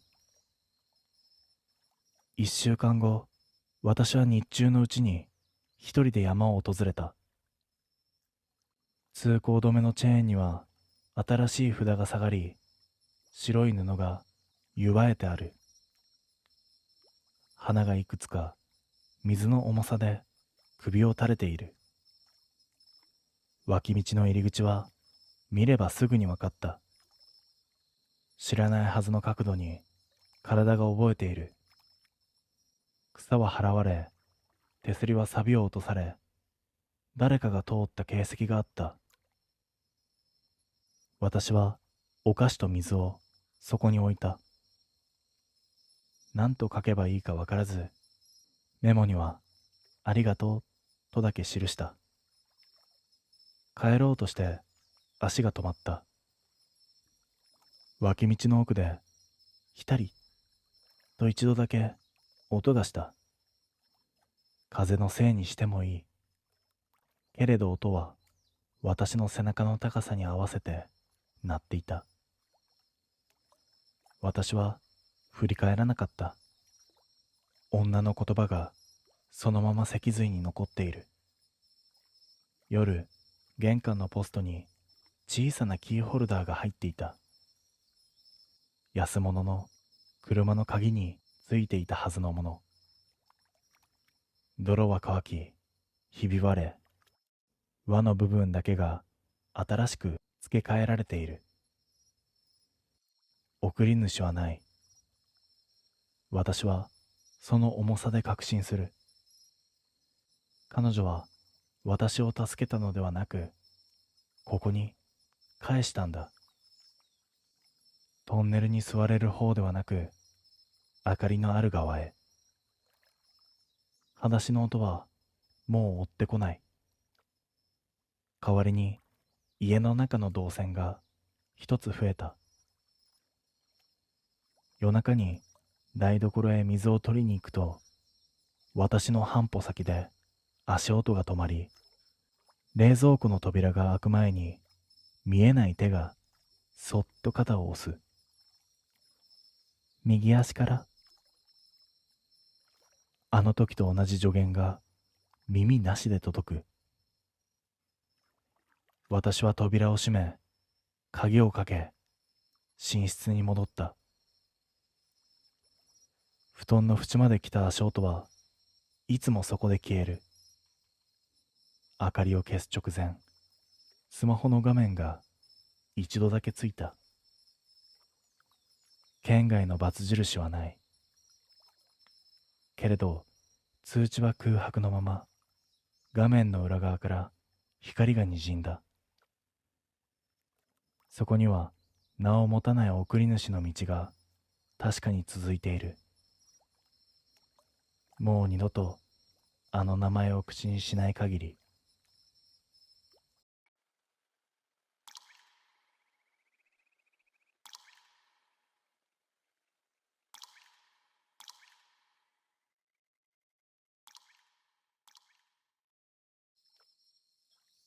巡回の途中、俺は終電後のホームに出た。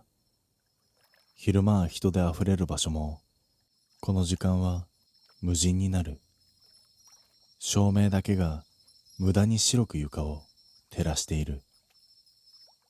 線路の下からは冷たい風が吹き上がり、まるで深い穴の底から息を吹き返すようだった。辺りを確認し、歩を進めたとき、視界の隅に人影が映った。ホームの端、一人の人間が柵の外を向いて立っていた。肩まで垂れた髪に制服姿のような輪郭。それは背中をこちらに向けたまま線路の闇を見つめていた。乗客が乗っているのか、そう思い懐中電灯を向けた。光に反射する気配はなく、肩も揺れなかった。声を出そうとした瞬間、足元の床がわずかに振動した。誰もいないはずの構内で、列車の接近を思わせる揺れだった。再び影を見ると、わずかに位置が変わっていた。さっきは橋の手前に立っていたはずなのに、今は線路へ一歩近づいていた。瞬きをした一瞬の間に、さらに半歩進んでいた。静止しているはずの影が、気づけば距離を詰めている。足が勝手に後ずさった。その時、耳元で風がささやいた。振り返ったが、誰もいなかった。ただ、ホームの端の影だけが、線路へと近づき続けていた。影は背を向けたまま、線路の闇を見下ろしていた。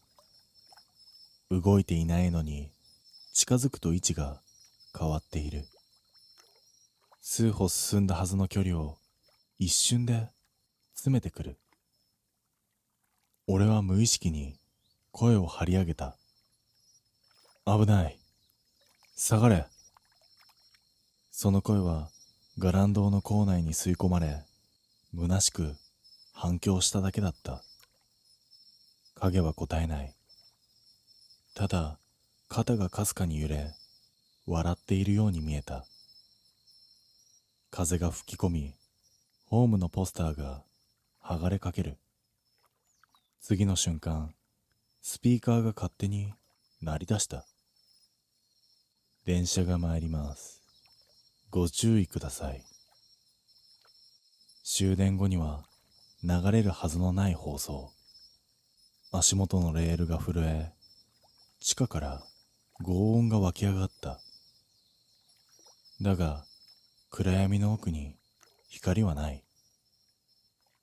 影はその場から消えていた。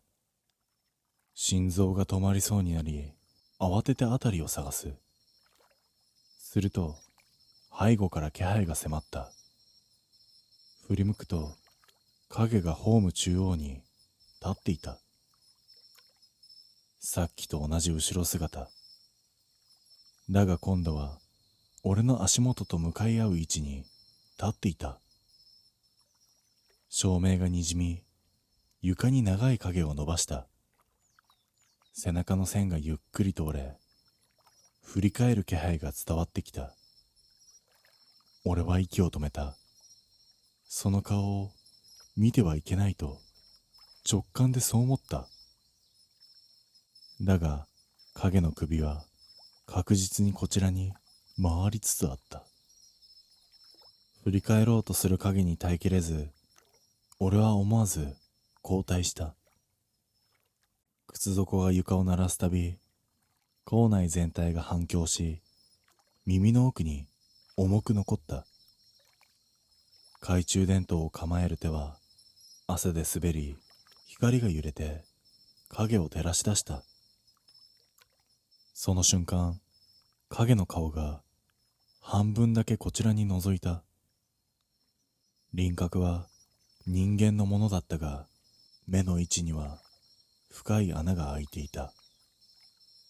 底の見えない黒い空洞が2つ、こちらをまっすぐ向いていた。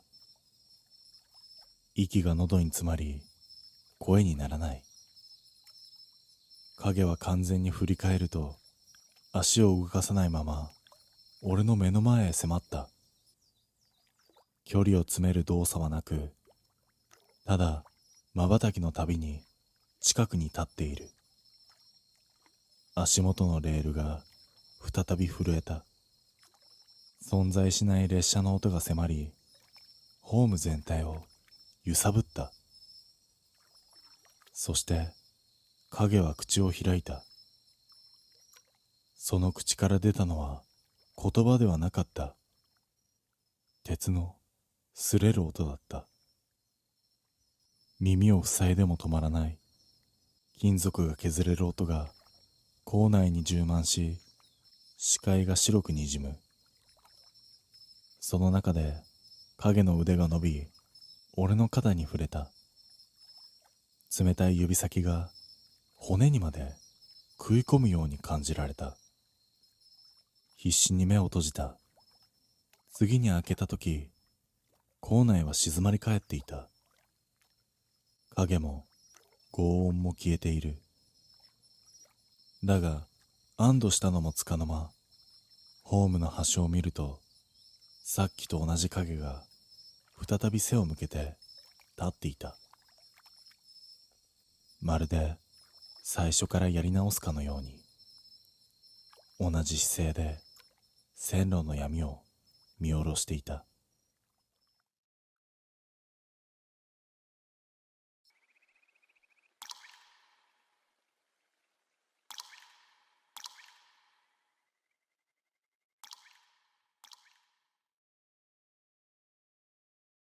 夏の終わり、祖父母の家で一日を過ごした後、夜になってから帰ることになった。祖父は夜に帰るのを何度も止めた。夜道は危ない。もう一泊していけ。その声は強く、普段は穏やかな祖父が珍しく険しい顔をしていた。けれど母は聞く耳を持たなかった。明日は用事があるから。大丈夫よ。道は慣れているから。そう言って笑った母の顔は少しだけこわばっていた。祖父は玄関先でしばらく立ち尽くし、最後に一度だけやめろと低く言った。その言葉を振り切るように母は車のドアを閉めた。エンジンがかかる。ヘッドライトが夜の闇を切り裂く。私は助手席に、兄は後部座席に座った。山奥の道は街灯もなく漆黒の闇ばかり。窓を開ければ虫の声が耳を打つ。カーブを抜けるたびタイヤが砂利を踏み、細かな音を立てた。やがて急なカーブへ差し掛かった時だった。ヘッドライトの先に白い何かが見えた。ふわっと浮かぶようにそこに立っている。最初はゴミ袋かと思った。だがどうも違う。布のように見えたが肩のあたりがある。人？私がつぶやくより早く後ろの兄が言った。なあ、今立ってたよな。その後すぐに母が怒鳴った。見ちゃダメ。その声はいつもの叱り方とは違い震えていた。車は通り過ぎる。視界の端でその白いものがすっと消えた。だが次の瞬間、胸の奥に冷たいものが入り込んできた。体の中に氷を押し込まれたような、そんな感覚。思わず息を止める。背筋が震え、手足が急に重くなる。頭がぼんやりし、視界が揺れた。あれ、声が出ない。体も思うように動かなかった。そして、後ろから兄の低いうなり声が聞こえてきた。それは人間の声というより、獣のような喉を震わせる濁った音だった。車の中の空気が急に重くなった。窓を閉めているのに、湿った土のような匂いが漂い始める。動物の体毛が濡れた時のようなあの匂いに似ている。私は胸の奥に冷たい塊を押し込まれたようで、息が苦しかった。体は鉛みたいに重く、指先さえ思うように動かなかった。後ろから兄の声がした。けれど、それは言葉ではなかった。低く濁ったうなり声。人間というより、獣が喉の奥で鳴らしているような、そんな音だった。私は振り返った。そこには見慣れた兄の顔がそこにあるはずだった。だが兄は違っていた。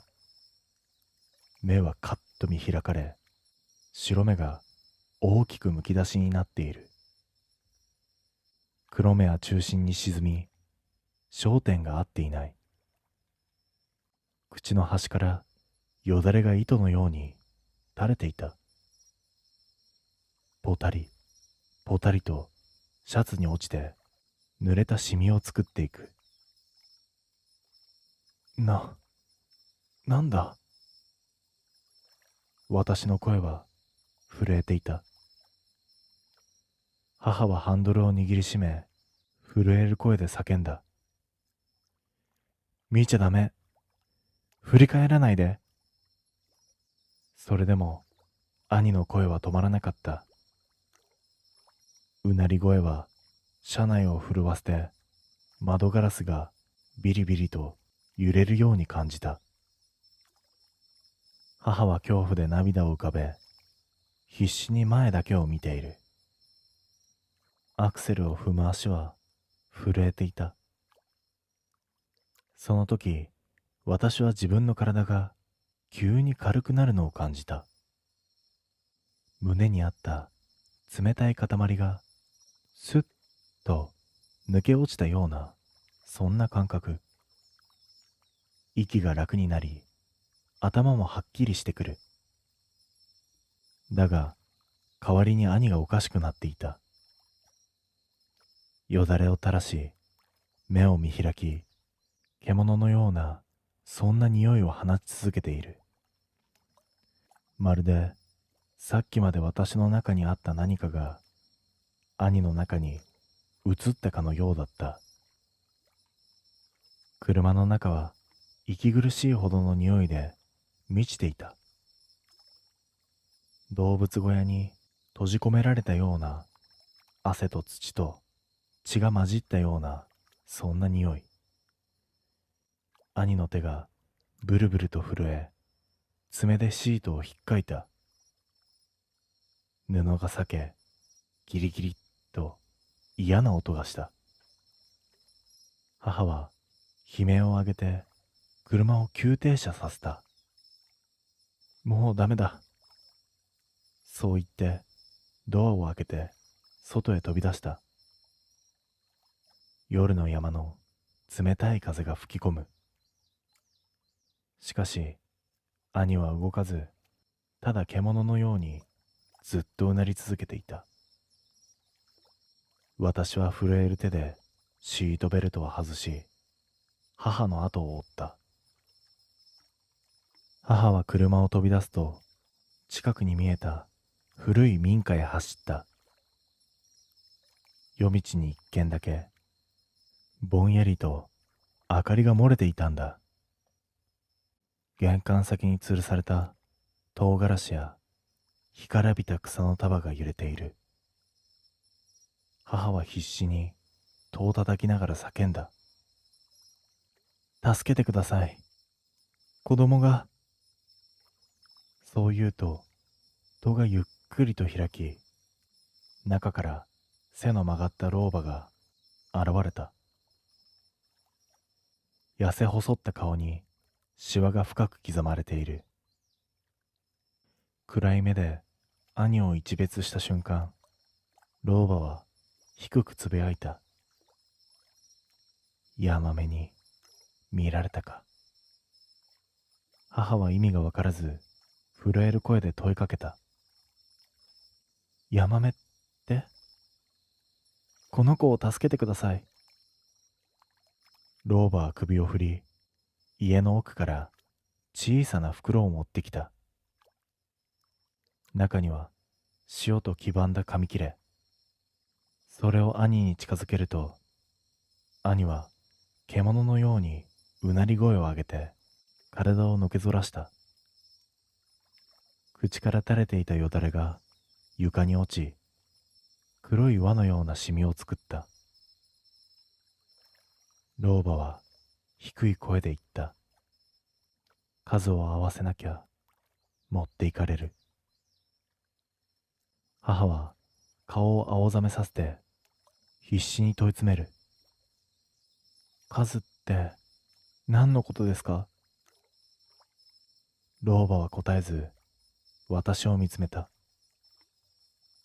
その目は何かを測るようで、恐ろしいほど冷たかった。あんた、一人で来たはずだろう。その言葉に私は背筋が凍った。確かに祖父母の家へ行ったとき、私と母だけだったはずだ。兄の存在はいつからそこにいた？嘘だ。兄はずっと一緒に。私が叫んだ瞬間、兄のうなり声がさらに大きくなった。獣が吠えるような声が狭い部屋に響き、壁が震える。母は耳を塞ぎ、泣き叫んだ。老婆は震える私に塩を握らせ、背中に紙を貼り付けた。これで少しは持つ。だが、もう手遅れかもしれん。その瞬間、兄の目がギラッと光り、口から黒い影のようなものが吐き出された。それは蛇のように床を這い、私の足に絡みつこうとした。私は悲鳴を上げ、意識を失った。目を覚ましたのは白い天井の下だった。消毒液の匂いと遠くで鳴る機械の音。ここが病院だと気づくのにしばらく時間がかかった。腕には点滴がつながれている。体は鉛のように重く、頭もまだぼんやりとしていた。傍らに母が座っていた。やつれた顔で膝の上で手を組み、じっと私を見ていた。すると母は首をかしげ、驚いたように笑った。何言ってるの？子供はあんただけでしょ？頭の奥が一気に冷たくなった。耳鳴りがして母の声が遠ざかる。いや、兄はいた。ずっと一緒に。そう声を張り上げたが、母は首を横に振るだけだった。その瞬間、記憶の隙間に違和感が走った。祖父母の家で遊んでいた時のことを思い出そうとする。けれど、兄がそこにいた映像だけがどうしても浮かんでこない。アルバムを思い出しても、兄が写っている写真は一枚もなかった。混乱した私は祖父に電話をした。受話器の向こうでしばらく無言が続いた。やがて深いため息とともに祖父はかすれた声でこう言った。あの時、もっと強く止めておけばよかった。私は必死に問いただしたが、祖父は答えを濁し、電話は切れた。それから数日後、祖父が自ら命を絶ったと、そう知らされた。母はその後、精神を崩し、入院を繰り返すことになった。家には私だけが残された。ある夜、押し入れの奥から古いアルバムを見つけた。ページをめくると、確かに誰かが写っているはずの場所があった。しかし、そこには人物の姿はなく、ただ二つ分の空白と妙に大きな影だけが映り込んでいた。見ていると背筋が凍った。まるで写真から兄の存在だけが消されているように思えた。そしてふと視線を上げたとき、鏡に映る自分の肩越しに誰かの影がじっとこちらを覗き込んでいた。あの夜から5年が経った。季節は変わり、生活も少しは落ち着いた。けれど、あの出来事だけは忘れられなかった。夜になると決まって思い出す。あの参道のカーブ、ヘッドライトに浮かんだあの白い影、そして消えた兄の姿。兄なんていなかった。そう母は言った。アルバムにも証拠は残っていない。周囲の人間も私の記憶を否定するばかり。けれど私は知っている。確かにあの日、後部座席には兄が座っていた。その息遣いも声もはっきりと覚えている。だからこそ余計に恐ろしいんだ。最近になって妙なことが続いている。夜、自分の部屋で寝ているとき、暗闇の中で二人分の呼吸が聞こえる。蛇口から水滴が落ちると、必ず同じリズムで別の音が重なる。振り返っても、そこには誰もいない。けれど、ルームミラーには必ず後部座席の影が映り込む。最初は気のせいだと思った。だが、ある夜、はっきりと目を合わせてしまった。ミラーの中、後部座席に兄が座っていた。目をカッと見開き、笑いもせず、泣きもせず、ただじっと私の方を見ていた。次の瞬間、息が詰まった。喉の奥に冷たいものが入り込む。あの日と同じ感覚だった。体が重くなり、視界が揺れる。声を出そうとしても、喉からは空気が漏れるだけ。後部座席の兄がゆっくりと口を開いた。だが、声は出なかった。代わりに唾液が糸のように垂れ、シートに黒いシミを作った。そのシミは丸く、あの時と同じ輪だった。私は必死に目をそらした。ミラーを外し、裏返して伏せた。けれど、その晩からだ。台所で水を飲んでいると、背後からカチッとシートベルトの音がするようになった。誰も乗せていないはずの空間で。その音は確かに締め付けるように響いてくる。私はもう知っている。数はまだ会っていないんだ。あの夜、ヤマメに見られた時点で、私は一生、もう一人と一緒にいる。そして今も、この瞬間も、あいつは後ろに座っている。ここまで長いお時間、最後までお聞きいただき、本当にありがとうございました。この朗読があなたの今日の疲れを少しでも和らげる時間になっていたら、とても嬉しく思います。今はゆっくりと深呼吸をして、心を落ち着けてください。静かな呼吸の中で、頭や体の緊張をほどいて、安心して眠りにつけますように。そして、また次の朗読でお会いできる日を楽しみにしております。それでは、おやすみなさい。